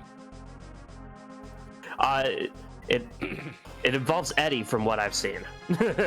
I hear Ed is a possibility. I hear that works. I hear timing cane jumps is also a thing too. Yes. Is there a way to do it with this party that you're thinking of, Martin? Cross your fingers. Yeah. I don't know if you outdamage this. Maybe battle speed 6 and a silk web and yeah. Possum is not hit the question why is it hard to do and die. He might get through this. Remember when he was searching for ice arrows? He did buy a 10-pack of lightning arrows. He sure did. With an Artemis bow, might get him through this.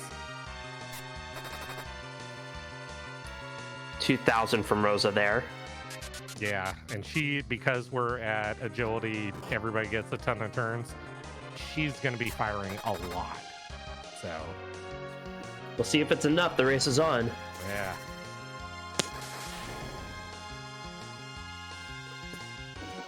Yeah. Vegas pointing out Elvin bow, not Artie bow on Rosa. Got it. But that Indra doing 3,500. It's toe crossing time, I think, for Possum. Yeah, the numbers are adding up. I feel like that revived Rydia is gonna get the finish on this one. I feel like picking her up is what's gonna do this.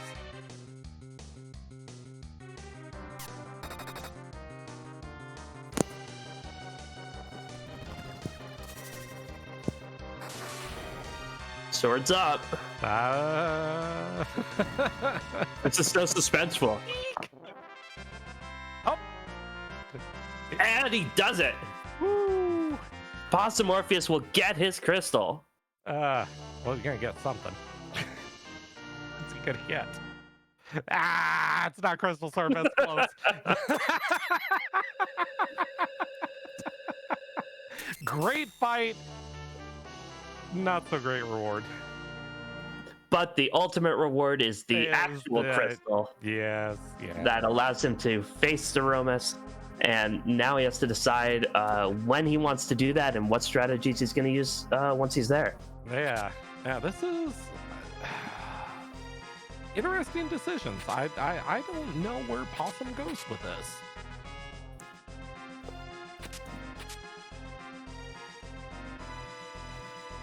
He's still searching for something. Still looting out the Baron Castle here.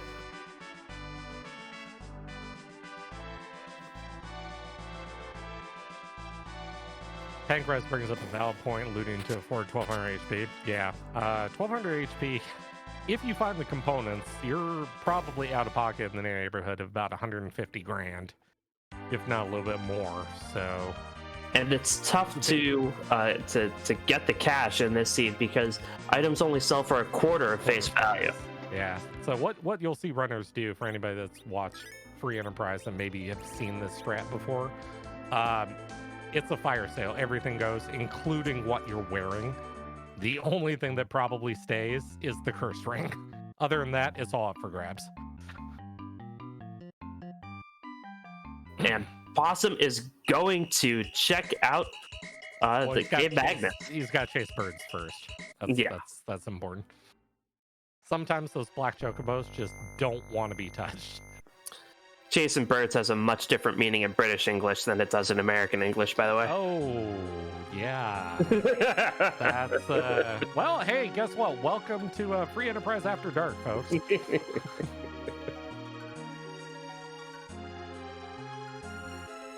If we get reprimanded after this is all your fault. I mean... I'm blaming you. Okay. I'll take the blame. And be proud of it. Possum going to check out the music. What do you think he really wants here? Darkness Crystal, Luca Key. Hold on. What would I like to see, or what does he want? I'm asking what darkness. he wants. He wants darkness. There's no two ways around it. Period. Like that. That is what he wants. Well, he's going to have to face the music to get whatever it is. Yep. Spotlight on the bedward bedwetter. Yes, I call him that for a reason. Yes, if you talk to Ed in bed, you may learn something about him you never wanted to know. But in the meantime, we have music.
You know, it was really difficult not to say anything when I saw Ogopogo there.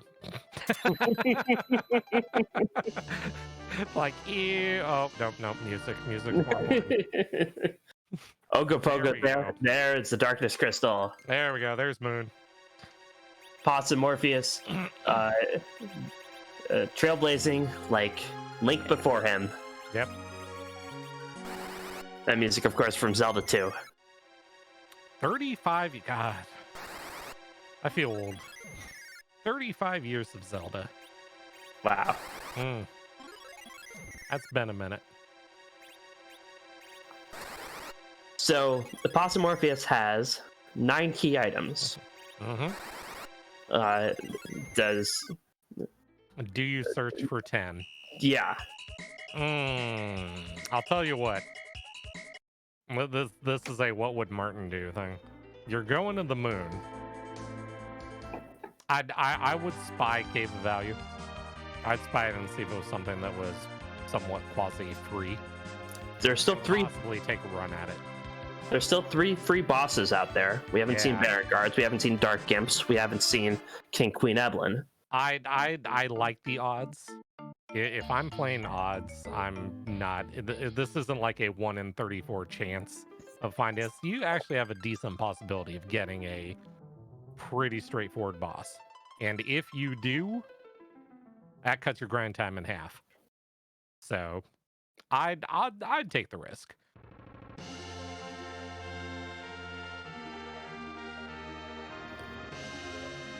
Everybody's going to wish. The baleen is going to come out of the sea. I would say of all the water in the world, they had to park it right there. I wonder why. I mean, I get it. It's a nice little inlet, you know? I mean... Yeah. Well, maybe the whale thinks of Mysidia as its owners, you know? That's a possibility.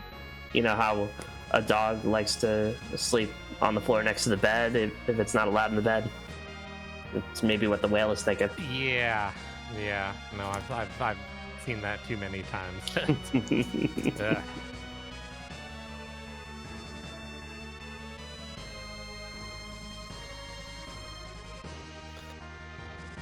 Chat pointing out that that there is a leviathan out in the sea that capsizes boats, so maybe the whale's just hiding from that.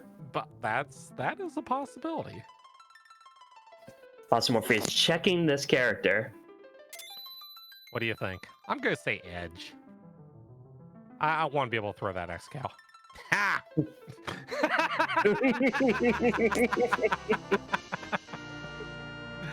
You can't always get what you want. You don't get rewarded with Cecil. Oh no. And that took about half a second for him to throw Edge to the curb. Did he keep his stuff? I think he threw it away. That's unfortunate because he needs some cash. Yeah, I was gonna say. Well, this comes down to this shop. Well, let's see what's in this shop, and we'll figure out exactly what Possum's gonna do. No Cure 3s.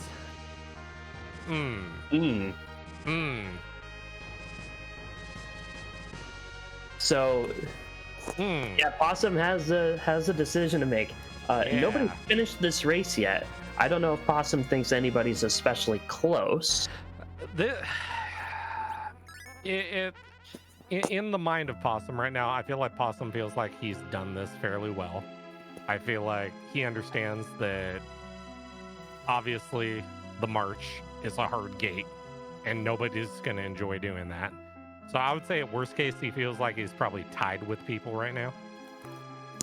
So I feel like he would just keep doing what he does best. And, well, that's the thing. Octomam at the Bahamut spot. Blink. Blink. Blink. And try and get off enough hits to slow it down. Yeah. So for those that don't know it, correct me if I'm wrong, it's every, 3 hits that loses the leg? First 3 hits, and then every 2 after that. Okay. And the less legs it has, the slower it gets, but it's not going to be terribly fast, but boy, is it going to hit. I pity whoever eats this first one, because you will be feeling this through next Monday. Ugh, yeah. It's always tough when sushi eats you. Sybil, meanwhile... There it is. Ooh. Good morning. Tentacle to the face. Sybil, meanwhile, got through his karate, got his Baron key, on his way to complete that objective. Yep. He'll be in for a little vanilla treat here soon.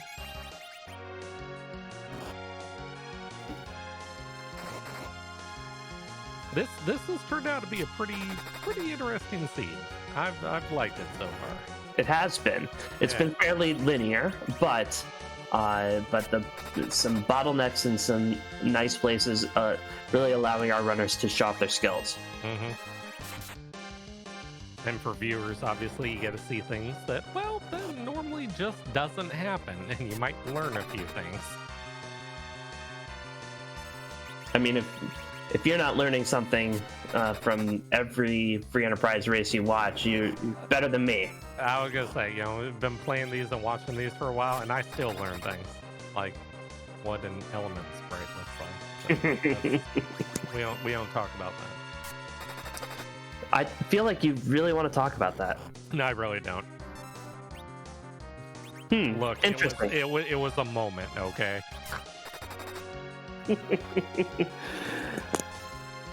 Yeah, well, maybe that's just between you and your therapist. No comment. In the meantime, Possum has slowed down this squib long enough, and we should be alright going forward. Yeah, still has 5 characters up, 3 at double digits, but that doesn't matter when Octoman is one-shotting. Tybalt is doing the swag. Oh, no. Tell me you're just looting and you're gonna go back. Oh. Uh-oh. Tybalt is going big or going home, and he might be going home. See? I was gonna say, seeing that, do you just reset, do the walk, and do it again, or?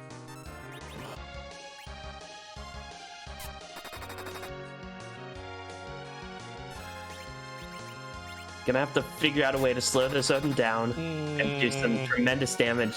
It doesn't look promising so far. I'm not gonna fault the play. Tybalt at this point might feel like he's behind and needs to do this, but Yang with that Thunderclaw putting in some work. That sure is. Ah! Oh, he got it! What a play by Tybalt. Woo! Having some Thunderclaw with that Thunderclaw. Man, Punch Mage's doing things. Well done, and gets the X-Cal. Very nice.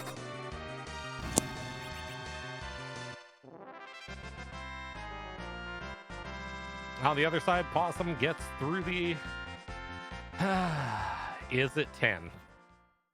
Is it 10, or do we continue rubbing it in with a crystal sword? Let's go. It's 10. Ooh.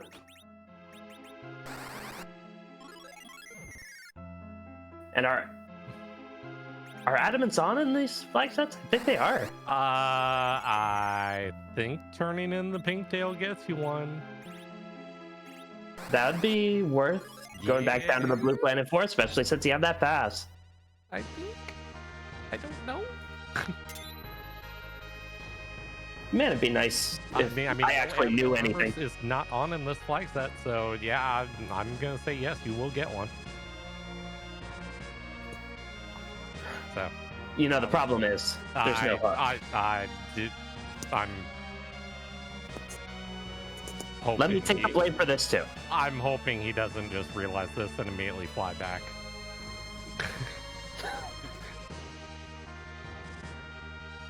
Possum, what are you doing?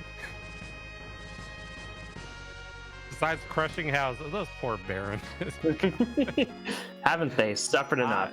You know, it's a great favorite pastime of mine is to put the whale on top of. I'll tell you what, Teroya, that one house in Teroya has been rebuilt so many times I've lost count. It's so bad. At least there's enough forest there you can get all the wood you need to rebuild that house. That's true. That's true. I actually went one of my last seeds. I had never been in that house before. So I decided to finally go in and look and see what I'm crushing every time I land the whale there. Yeah, it's just a training school. So, yeah, nothing great. Possum Morpheus doing a step manipulation, doing some kind of grind in the giant, it looks like. With this party, I'd guess Mac Giants. Yeah, I would say Yang with a Thunderclaw, and yeah.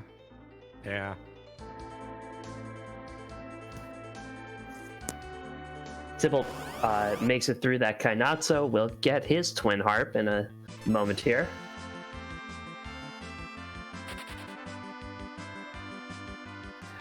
Now, the one thing about Tybalt, however you want to pronounce it, never went up,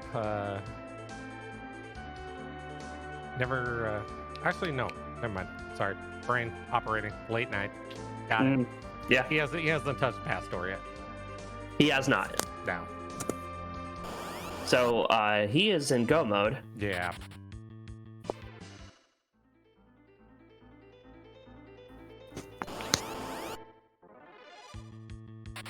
he raises a whale. I guess while we're patiently waiting, because we know what Tybalt's going to do, we know what Possum's doing. Why is he doing it? So this is the step manipulation that kind of came into vogue in the Highway to the Threema Zone tournament. Basically, the encounters in Final Fantasy IV are based on a step route, and the step route depends on each seed of the game. Some very enterprising members of the community figured out how many steps before you encounter a fight in every single seed that's possible in this game, and by taking care of those steps outside of Baron and then using the remaining steps inside the Giant, you can guarantee that your next fight is going to be your grind fight of choice, and that's what Possum Orpheus is doing. It says something about the community when, you know, the last tournament, it's like, okay, we're going to make it so you can't run from fights, so no real easy way to set up, you know, D machines. And the community figured out a way around it, because that's what they do. Mm-hmm. So of course, what they do this time, this latest tournament, oh no, now it's a one-way trip. Now there's no exit. The community will find a way around this too. Yes. Speaking of which, the next tournament is coming up in a few weeks here. It's called the Lolly Ho League, and if this looks like fun, you should check out the Lolly Ho League. Check out the flags. Get signed up. It's all at the Free Enterprise Discord. If you're not already there, come join us. It's a lot of fun. Yeah, absolutely. And, you know, hey, if any of you decide, you know, you ever want to, you know, practice run a seed and you need some commentary just to give you that feel, you can find Sheep and myself in the Discord. Just let us know. We'll be there. Oh, sure. Yeah. Yeah, we do prefer late nights. So, you know, if you could at least accommodate that, we're solid. Late night, do seeds, work sucks. I know. That's just one of the services I provide. Oh, baby. So Tybalt is running around shopping. He's in go mode. He's buying crosses. Did we miss Cure 3s? Is he gonna do this without it? I don't see Cure 3s as an inventory. This would be very daring. Yeah. So what's the deal with crosses, Martin? Well, so we're all about saving frames. Obviously kill the animals, but we're about saving frames here. When you're doing 1200 HP strats, obviously Vampire's pretty quick on the animation time, so you know, nothing to worry about there. In order for Z, the way Z's HP works is you hit a certain threshold, roughly about 45,000 HP. Z has 61,000. Once you cross that threshold with a direct damage attack, he refills his HP at full. So if you're going to reflect spells onto him, which don't trigger the refill, you want to use an item that doesn't do any damage, but has an effect on him. A lot of people started using the crystal itself, because obviously we know the crystal works. But the animation time on that thing takes forever. So then it was like, okay, well, there's other items in the game.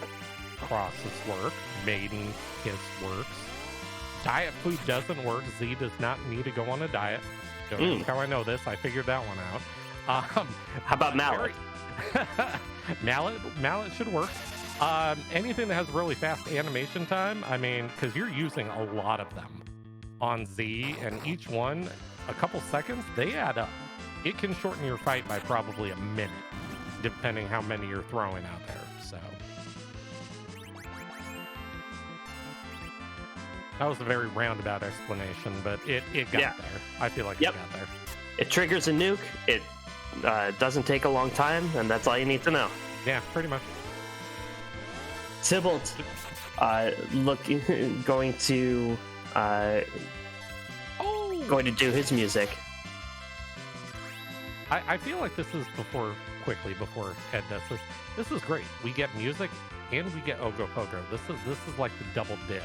This is fantastic. Mm-hmm. It's a perfect Cave Magnus. Yeah. Music, round 2.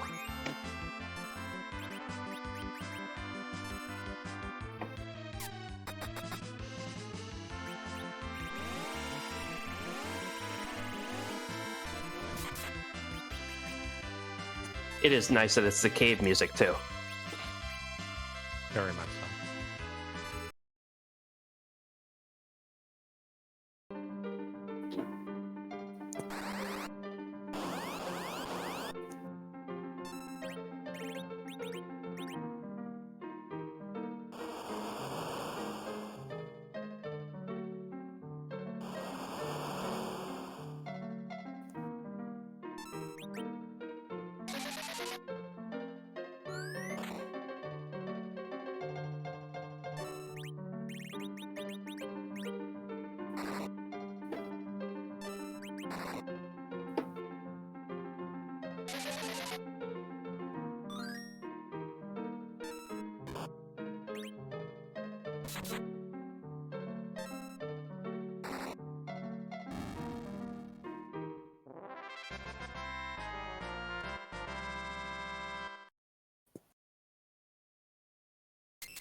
And there we go.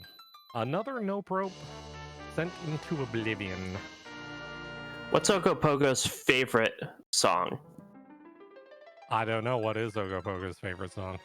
I can't go for that. No can do. I bet Ogopogo would be really into Hall & Notes. I could see that. I could see it. I mean, who isn't into Hall & Notes? Okay, look, a lot of people don't know who Hall & Notes is, okay?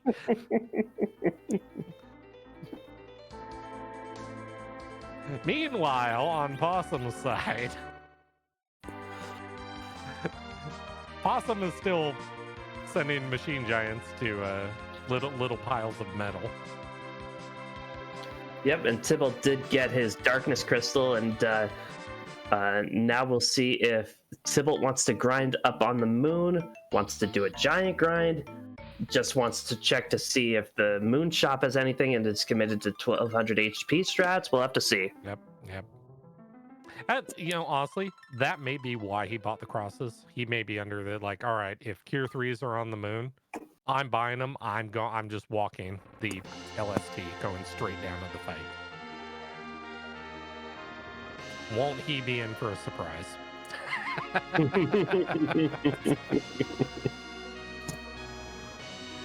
Yeah, this seed, it kind of taxes your it kind of taxes your creative thinking, because there's no obvious grind, there's no obvious Z strat from the party and from what you have available to you.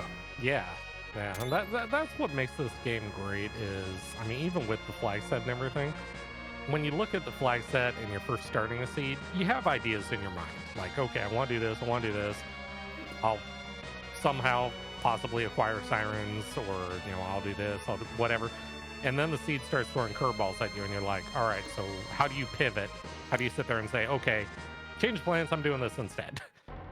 Or, I'm never going to get a Cecil, so why am I even bothering with this? Let me do this instead.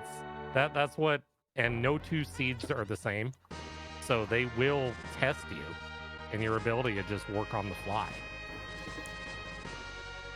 Yeah, it really tests your lateral thinking and your ability to improvise. It is that's part of what makes this so much fun. Yep. And looks like Possum's grind is done, and that is 1,000,000 experience. I wonder why he needed 1,000,000. 1,000,000. I feel like that's an important number for some reason. Why? I don't know, Martin. Why? Because Radia needs exactly 1,000,000 experience to go from level 1 to level 50 to acquire Nuke. There you go. Yeah. 1,000,000 experience isn't cool. You know what's cool? What's cool? 1 billion experience. Oh, I was gonna say Oscar rating us Thank you, Asuka, for the raid, and because that's pretty cool too. that's very cool. Yeah. Asuka is the best, as you know. Did want to say we do have a first place finisher, Poydrak, Hey. finishing in first place, an official time of 1:46.35. GG's to Poydrak. Yeah, excellent time for a rough seed. It really has been. This seed has been giving our runners everything it has, and Poydrak conquering it the best so far. Yeah. A point in chat by Infinius saying you would be proud of this seed, Asuka. While myself and Sheep are for hire, if you ever want us to commentate one of your running of a seed, never hire Asuka to roll your seed. Don't do that. Bad things will occur. I know this. I speak from experience. Yes. It doesn't end well. Very much so. Unless you want the challenge, and then hey, I'm all for it. But Tybalt following the same path that Possumorpheus did on the moon, and Possumorpheus is using the pass heading towards Z. hey, And I believe we have something to say because Z's not going to look. what's happening in the chat? Where are all the why is there a flag with a Z on it? Well, because Is it late night? Is it bedtime? yes, it's bedtime. Oh, okay.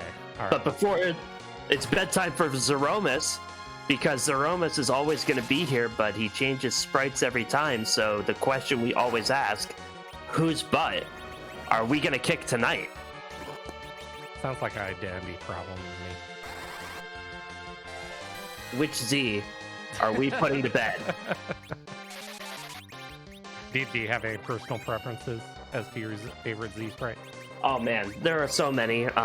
But I recently had the opportunity to put a Z sprite into the pool, so I'm always on the lookout for that. It's quite an honor to do so, Yeah. and every time I wait with bated breath. But they are all so wonderful. How I don't even know how many there are. It's got to be pushing 500 at some I point. heard basically if you say over 460, you're Yeah. fine. Yep, That's what I've heard. most of them done by our fabulous Scala Kitty. Yes. Amazing artist.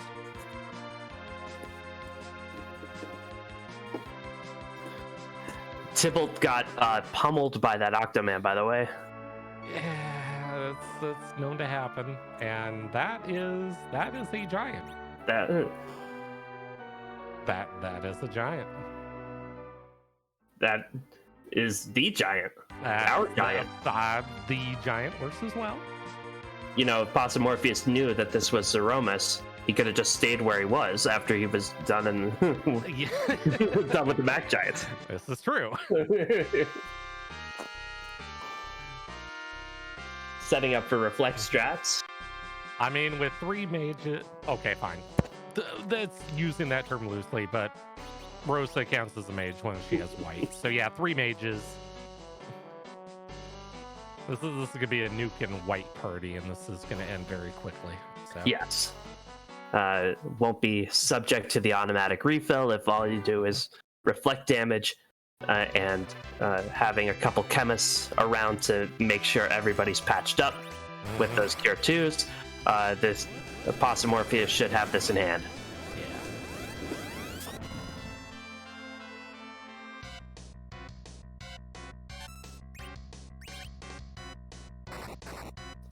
I think Tybalt is running around wondering if he missed Cure 3s anywhere. When you play these seeds, sometimes you start questioning, or, God forbid, you run multiple seeds in a day and they all start blending together, and then you're like, did I? No. But then you question yourself, and you have to go look. Yeah. So.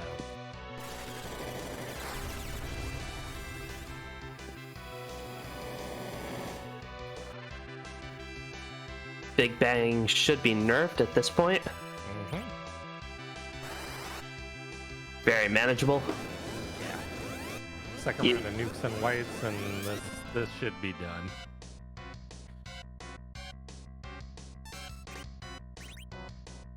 Yep. Sid and Yong are there to patch up the Rydias.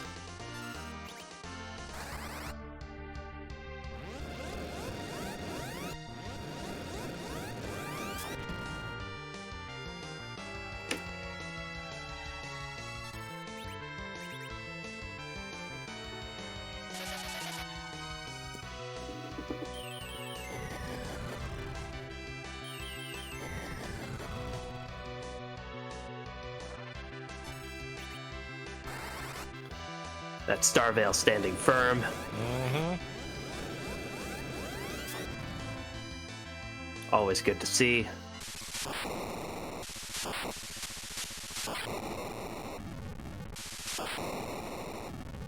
I see shaking. And that's it. Possum Morpheus finishes in second place with a time of 1:53.04. GG's Possum. Let's see if we can get the old Rabbit Weasel in here for an interview. Would certainly be fun to hear his thoughts on this very very challenging thing. There will be words. But yeah, what a run for Possum Morpheus, taking this mess of a seed and making something out of it. And we are joined by Possum Morpheus. GG's. Thank you for those GG's. That was a thing. Yeah, words. Go. What do you got? Let's hear it. Well, I normally like to use Rydia as an anchor, and that lasted until my hubris got the better of me, and I was like, well, this is just not going to work. Our other alternatives are a Rosa, who I don't know what's going to be involved to get her, a Porum behind a package, which I am scarred from a particular seed I ran recently with a Porum in a package. So yeah, that was a fun one. The Siren in the Coffin to get those Rydias going was a big deal, I feel like. Yeah, it sure was. It helped get them 19 levels at a time when you had a Sylph and you really needed them. Skipping ahead to close to the end, when you defeated that Odin in the basement, you had your crystal. You didn't have a real obvious way to grind. What were your thoughts then? I was hoping to find Darkness Crystal and find Cure 3s and do 1200 strats. Didn't find the Cure 3s, so it was like, okay, let me get to 10 key items. I don't really want to do a Mac Giant grind on 9. That's one of the worst feelings in free Enterprise. Octomam I knew was free, air quotes free, once you get some of the tentacles going, and got lucky with a 10th key item. So from there it was, we'll go Mac Giant. We're perfectly well set up for it. And kind of go from there. But 1200 was on the mind, just never found the pieces for it. Yeah, and Cure 3s weren't around anywhere that we've seen. So I know that was something you were looking for. And is it possible to do 1200 HP strats without Cure 3s? Is Ashura something you can do with that? Well, at that point, you have Rydia at 1200 HP, or taking the time to life her and then hope that you don't miss on the 1 in 3. I mean, I know the odds are in your favor, but I'm not too fond of it. Yeah, the correct answer is not if you want to keep your sanity. Let's go with that. Yeah, the other alternative is you can reflect vampires to heal at that point. But you get into really weird breakpoint situations where the wrong rolls you wipe anyway. And I didn't feel like turning this into science on stream, given how long the seed had gone already.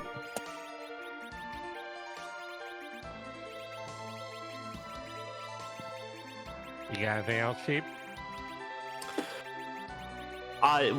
What did you think of that Giant of Babel Z Sprite?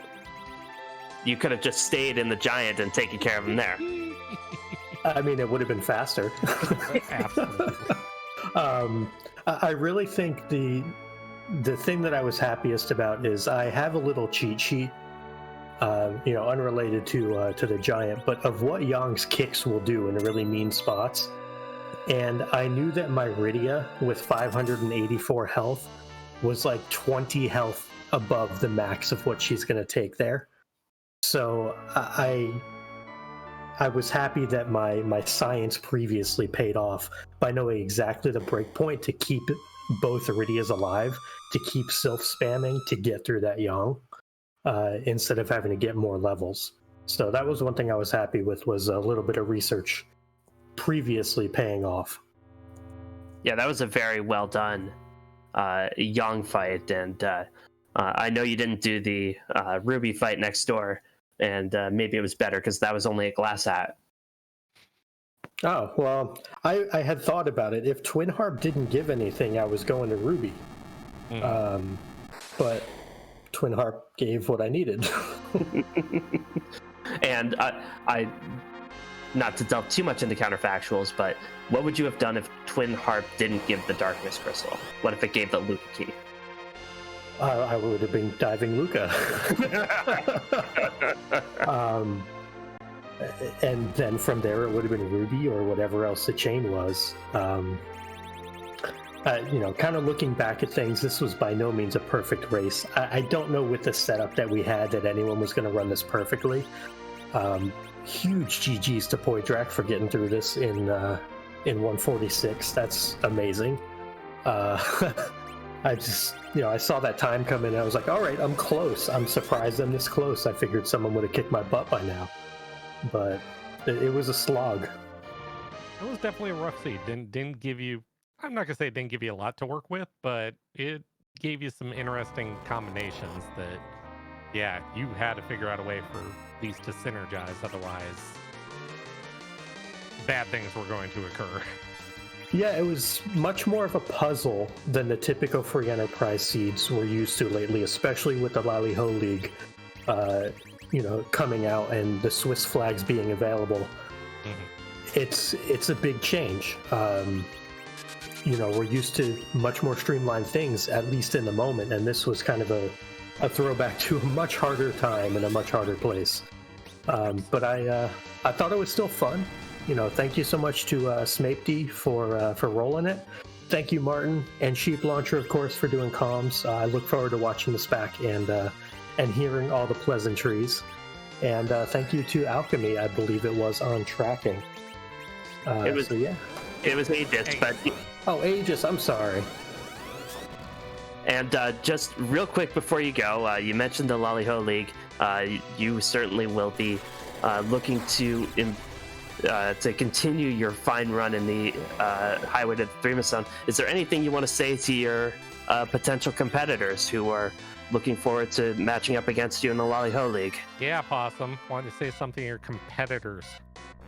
I think I've said enough to you, Martin, regarding the elements in the Ruby with the naming scheme. But for everyone else, always look forward to great competition. My goal is to go 3-2 and sneak into the bracket stage. That's my goal. That was my goal, was to somehow get to table in 3 in the zone, and it went a lot better. So, hoping for the same good fortune to continue. But looking forward to the competitive races for the one-on-one starting again. It'll be a good time, I hope, and may we get some pleasant seeds, and may everyone have fun with it. Absolutely. Humble as always. Well, thanks so much for letting us see Possum Morpheus, and GG's again. Well done. GG, sir. Thank you both so much. And, as always, everyone take care, stay blessed, and thank you to the entire Restream team and everyone behind the scenes for all that y'all do. Everyone have a great night. Thank you, sir. Looks like in the meantime we had J-Run finish in 3rd place with a time of 1:59.56. So just shaved the 2 hours. So GG's to J-Run. GG's, and Tybalt, meanwhile, in his Z fight, didn't do a giant grind, is going to reflect these vampires, or at least do vampires, and gonna try and gut it out on these 1200 HP strats, it looks like. Yeah, Porterek brought up a very valid point. Obviously, our first place finish on the run. Brought up a point in chat that, his Ridius only had, 900 HP roughly. But, because of having ribbons, certain armors can cut down the amount that those big bangs hit for. So, you don't need 1200 HP. Some select pieces of armor can cut that down to very manageable numbers. So it's just, if you want to make sure you don't die, then yes, 1200 is the way to be. Yeah, and it looks like Tybalt's Aegis, or Rydia, has a ribbon on, because that particular big bang did in the 600s. Mm-hmm. So, a little shy on HP, but you know what? It works just fine. So.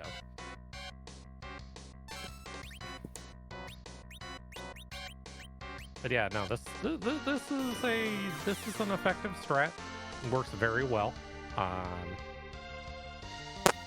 Execution on it, not too difficult once you get the rotation down on it.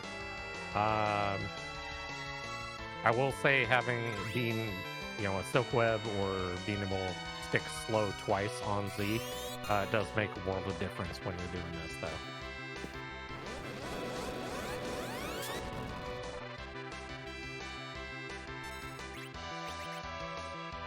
Looks like the wall ran out on Rosa.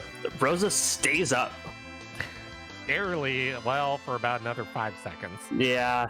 Yep, and gonna get the HP ran out. Yeah. We love seeing that when it's on the other side and the boss has that happen to him, not so much on our side. So. It's just so demoralizing. It's like but it's the best feeling in the world when you kill Z with HP ran out. Oh, it's such a great feeling. It sure is. Tybalt holding crosses up to Z like he's in The Exorcist or something. There you go. That's a good reference, right? That's one all the kids know. The Exorcist? Absolutely. All the kids know that one. Yeah.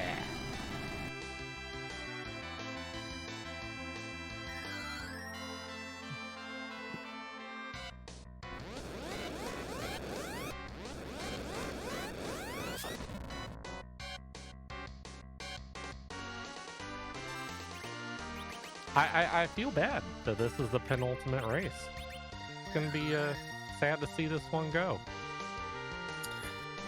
Yeah, but it will take a seat, as it must, to the Lollyho League, which is going to be wall-to-wall excitement. We might have several Lollyho After Dark.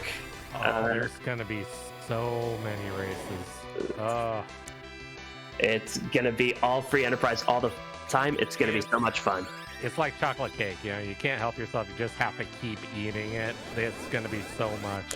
And yes, you might be ill afterwards, but you'll love every second of it.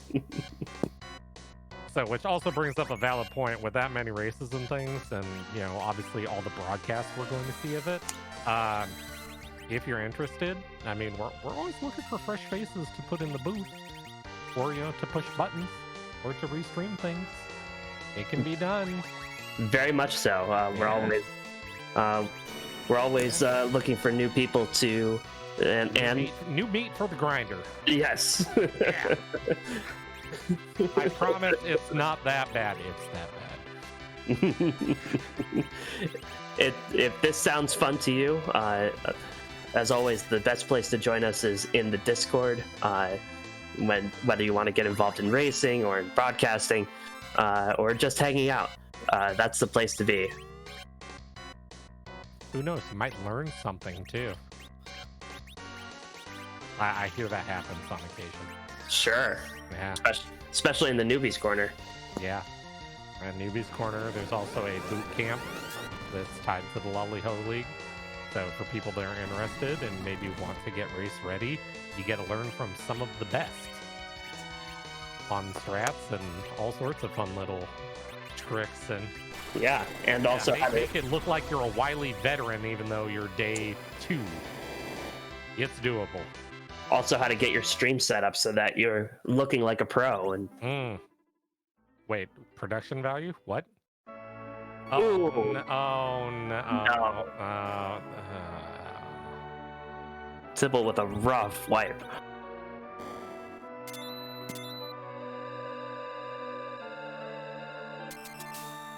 Unfortunately, 1200 HP strats. Sometimes there's a very thin margin of error there that.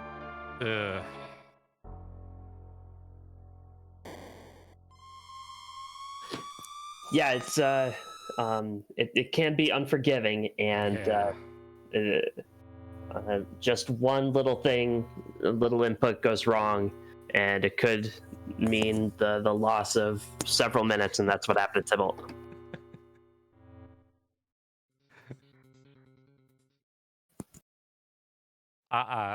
Comment from the chat, Oscar. I'm not responding to that. I'd like to keep my position in the booth. Thank you very much.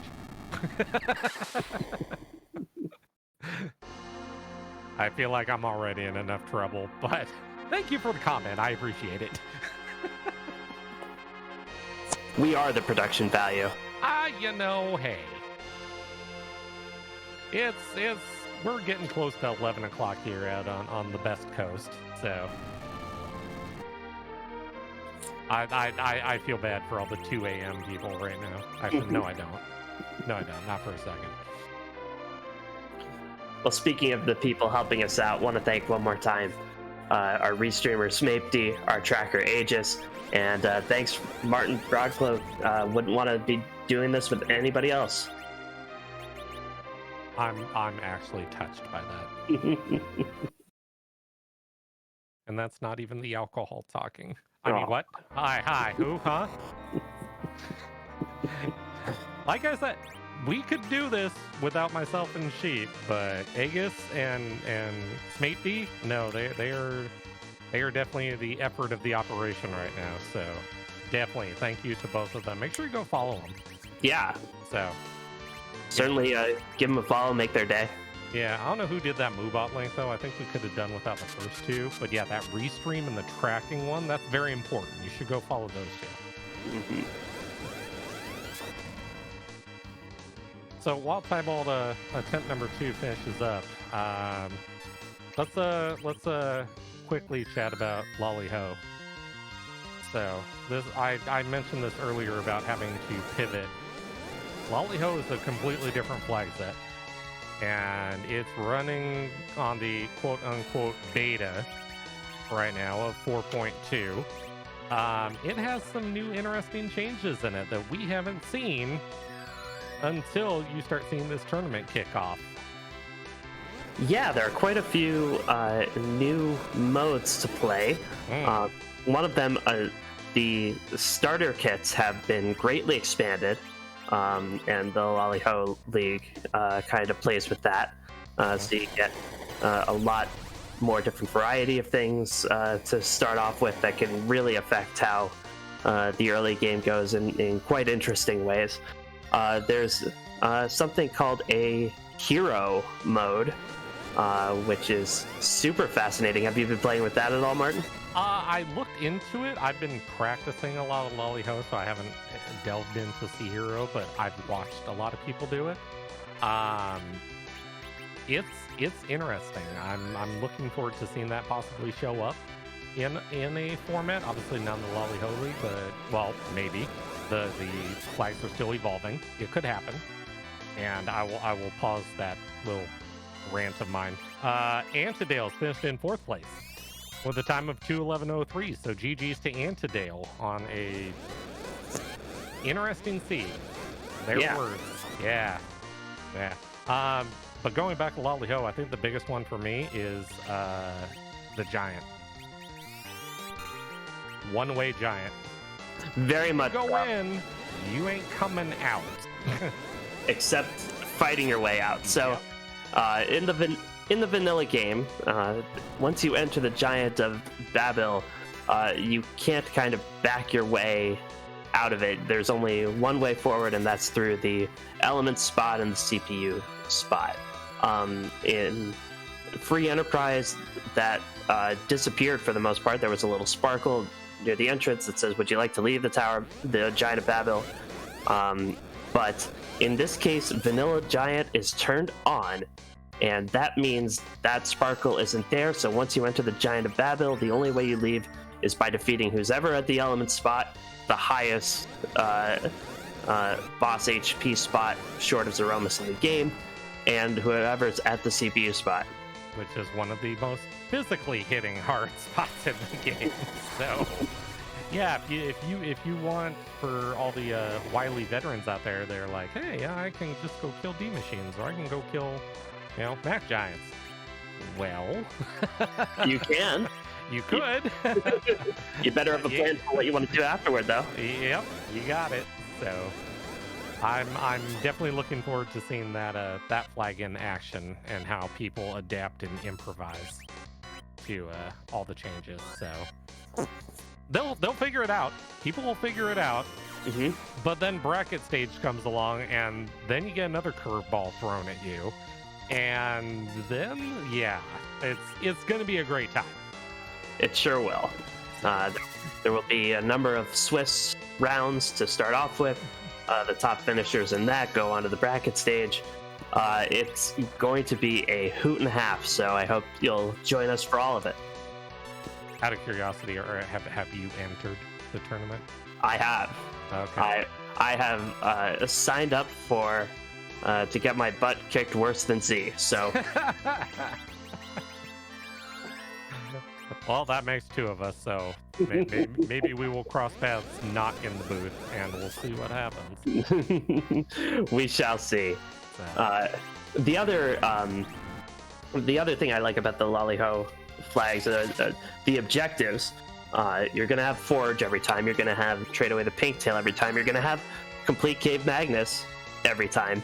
And then 2 random objectives that are not quests. They are character hunts and boss hunts, which I don't know about you, Martin. I love boss hunts and I love character hunts. I'll tell you what, I've ran a good solid amount of these seeds so far. There is a lot of variance in this from those boss and character hunts. For those that have been around for Bull Gauntlet or Threema Zone, we've seen some seeds that are pretty fast.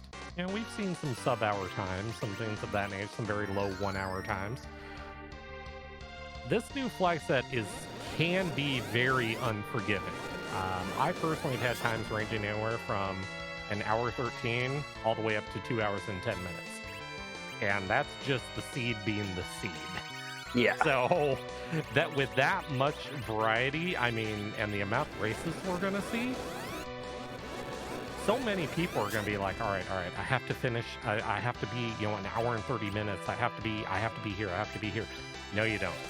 Because you don't know what the seed is going to throw at you. And trust me when I say they are all over the place. I've seen required, literally the last thing you have to go do is go do Babel for the CPU boss for your last objective. It's possible. It can happen. It's not fun. Yeah, and that's going to be the interesting thing, is that the objectives provide for so much variety in routing, even within a single seed. It's going to be tough to really know where your opponent is in any given match. It's going to make for some interesting meta. Yeah, you're not going to see like 2 racers. You look at like today's race with Possum and Tyball. Yeah, there were some routing changes, but in the end, they were kind of both following the same path, doing the same thing. I don't think you'll see 2 racers kind of do the same thing in this new flag set, because there is so much just wide dispersal of things that's like, you could go anywhere. Party compositions will change. It will be all over the place. So, and that makes for great entertainment, because you get to see 2 different ways of approaching a seed, 2 different parties, 2 different... There's so much in there. It's going to be a great time. It sure will. Tybalt, despite a Z that really has it out for Rydia, is making his way through.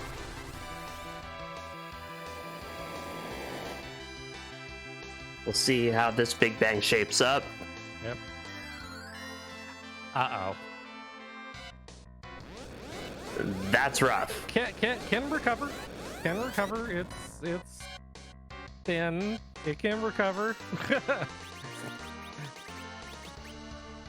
And this is where having Cure 3s would really, really help. Yeah, that's unfortunately a lot of this strat revolves because obviously with a wall up you can't exactly heal yourself. So I'm afraid to say this. Maybe he YOLOs and goes for a Sura and see what happens. Did he really just do it? Yeah! There you go! 1 and 3! Not Greyface. Alright. Okay. Thank God. Tybalt's back on the horse. Hey! It works every time until it doesn't. When it doesn't, oh no. Oh no. Well, you know what they say, 66% of the time it works every time. Absolutely. So, what is it with poor Rydia? Giant has a crush on Rydia. I mean, the good part is obviously even with his 2 highest HP characters stood up and at full HP, throwing a couple crosses, he'll nerf this one, so he'll be more than fine. And then he can just, get Rydia stood up, reset, try it again. So, and he's still doing damage while this is happening, and that's a good thing.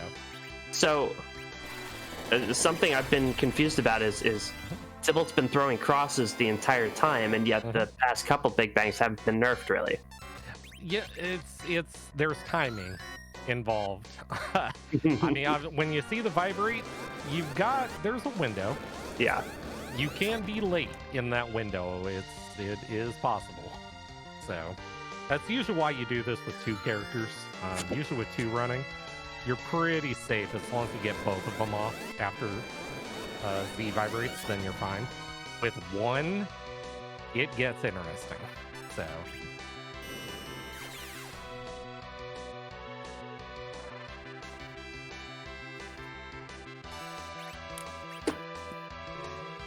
Gimus does that black hole, wipes out all the star veils. We'll have to reapply.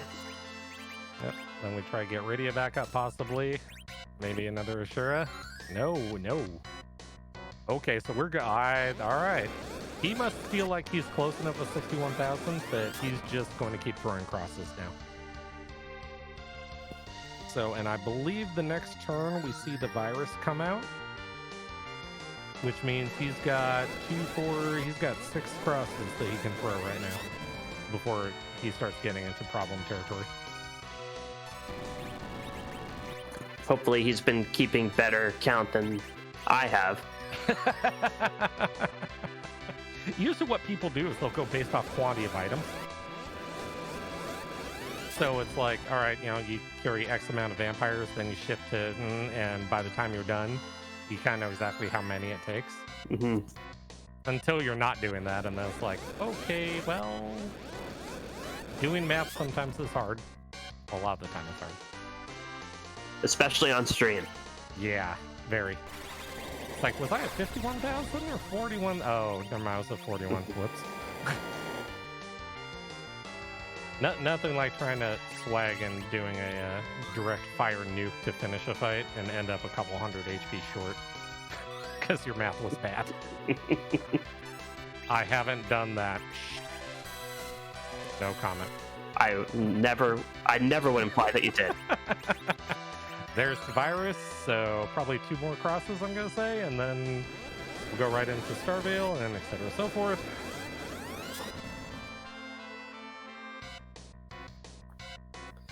But Possum did say in his interview he didn't want to do science on stream either.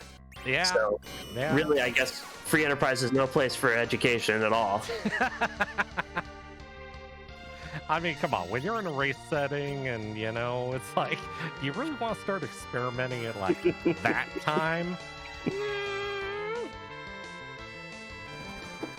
That's more like for the lab than it's. You're right. Hey, I'm front and center on a main channel. Like, uh-oh.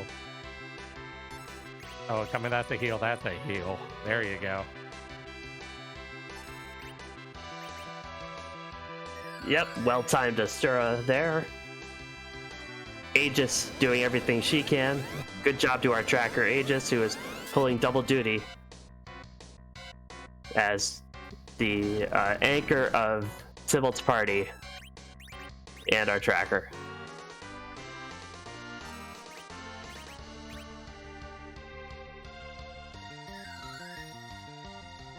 And this time she actually survives.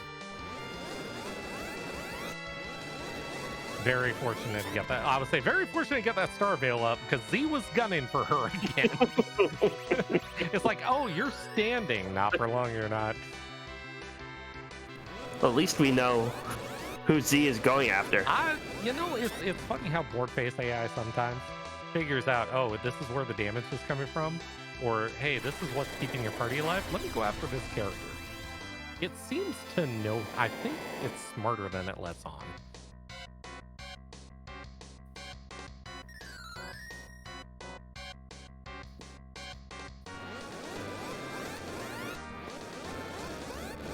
And now Tybalt is really cooking with gas with all three surviving that big bang. Yep. And I think we're going to have to shift from crosses here because he's got one left. So, unfortunately, those vampires can't be touched because that will trigger a refill.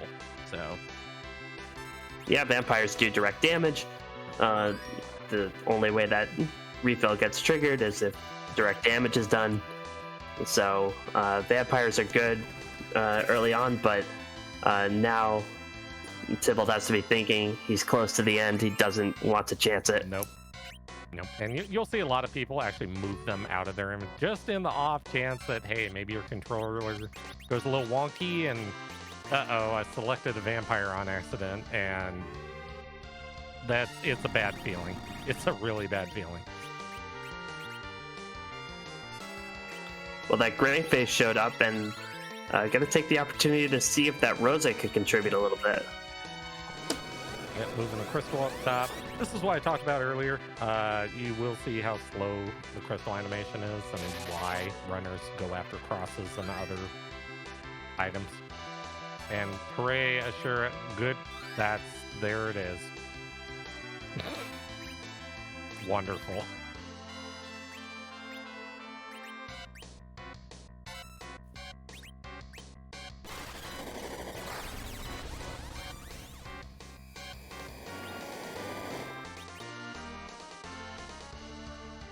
Did he miss it? Did he miss the nerf?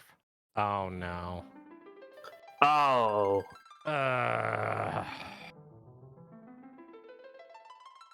That's rough. That's rough. Tybalt was doing so well for so long and just missed the nerf that last time. Yeah. And yeah. Well, Tybalt is joining us for an interview. Tybalt, that was a rough way to end, but GG's on the run, nevertheless. Those 1200 HP strats are pretty unforgiving. Yeah, they are pretty unforgiving, especially when you don't have Cure 3s.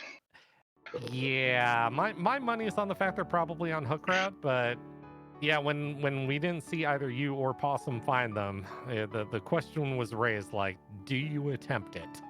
And how creative is, do you live and die by Asura? And, well, when Z has a painted target on your Rydia, that becomes a problem, sadly. Oh, yeah, I mean, I had the rhythm down, I just couldn't get that last Big Bang nerf that took me out, and I was in that fight for so long. Yeah, between that and your Ruby fight, that just... Ruby... Ugh. How do you feel about the rest of the seed? Let's go with that. Yeah, let's see. Ruby and Asura. How about that music? Well, I wanted to say the highlight for me of your run, Tybalt, was that incredible Odin fight. Tell us about that. Oh, swag Odin. Oh yeah, with the Thunderclaw on Yang, I'm just like, yeah, nope, I'm just gonna Zerk up Yang. He's got a Power Shirt, Thunderclaw. Yeah, he's set. Well, you swag walked directly from the dolls to the basement. Were you afraid of anything down there? Not really, because I'd already seen Golbez, I'd already seen Wyvern, but the only one that may have been a problem would have been Valvalis. But even then, I had Sid and Yang to power me through. Mm-hmm. So, I really wasn't afraid of too much down there. And if push came to stuff, I think I still had the hourglasses at the point. Yeah, well, that Thunderclaw did some work for you, and you were able to defeat Odin just before he did the Odin attack, which surely would have ruined your entire party. So that was worth the price of admission right there. Oh yeah. One question I had for you: why the Forum early game? That was a curiosity that I had my ideas, but I'd love to hear yours on why. I actually had gotten the twins mixed. I thought it was quite good. And he's bold enough to admit it, folks. There you go. And I'm like, early white mage? Okay, I might be able to get exit early. I'm okay with this. And then finding the heroine robe? Perfect. Yeah. Yeah, no, having a murder child early is always a wonderful thing. Yeah, we were wondering, like, wait, why? Huh? But I'm like, ooh, quack kid, cool. White wizard. Yeah, but having two sources of blank for Yang sitting at Leviathan, though. Yeah. Oh, and with no way to grind either. Oh. Yeah. Like, I was checking the trap chest in Sylph for adamant armor. I'm like, if I'm gonna search for trap chest, do Sylph. It's more experience. There's more there. Mm-hmm. I've got an RA1 radio with Leviathan. I'm not afraid of anything in Sylph Cave. I liked how quickly when you went to do your forge and check the shop, and it's like, oh, hey, look, Leviathaning. Oh, well, wow, that was quick. You bought that one. Yeah, Leviathan. I mean, you've got a Rydia who's already got some levels because you found an early Sylph. You're more or less probably going to buy Leviathan or Bahamut just to continue to keep her damage up. Mm-hmm. I will say I am proud of both of you, both Possum and yourself. I mentioned earlier that, with what was sitting in the merch, maybe an idea would be go peep Eblin or something, maybe see if you can somehow trip on a Bahamut in a trap chest. My question to you, obviously you did Sylph as well. How come you never did the eyeballs in Lower Babel? Eyeballs in Babel, I mean, at that point I was looking for items and experience, and the eyeballs in Babel don't give that much experience. No. And I know with recent changes, their loot tables in Pro are not as good as Sylph. Okay. So the chances of finding a Power Shirt, Adamant, or something powerful in Lower Babel is not as good as Sylph. Sheep, you got it. Well, Tybalt, this didn't end the way you wanted it to, but I think you demonstrated through your play that that you're a very good player. You're going to be a force to be reckoned with in the Lolly-Ho League. Anything you want to say to anybody you might be going up against there? No, I'm just, I think Speggy was embracing his inner Zoe and Dathis with how much vanilla was in this seed. I mean, let's see, you got Odin, Kainazo, Kaipo guards, There was a good amount of vanilla. There was. So. All right, well, we'll let you get out of here. So, GG's once again on a... rough seed. There's words about that seed. Rough doesn't encompass it completely, but I'll let it fly. Yeah, I was hoping the Sid would get through the first time on that Ruby with the Cursed Ring Ice Shield. Yeah. But it got hit for too hard. That was an amazing... I was highly impressed by watching that fight till you got high rolled at that very last punch. It was like, oh, come on.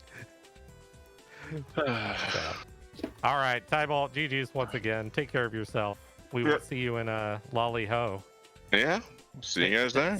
Stay on not my side of the bracket, please. I'd appreciate it. Oh, I'm coming for you. There we go. Ben's fighting for it. Bye-bye. Right. Have a good one. Parting thoughts. What do you got, Sheep, before we go a direction? Well, that was certainly fun, and once again, if that looked like fun to you, come join us in the Discord. Not all the seeds you can roll for yourself are that brutal, I promise. But he's full of it. They're all that bad. I promise. But have we hyped up Aegis and Snape D enough? I think we should do it one more time.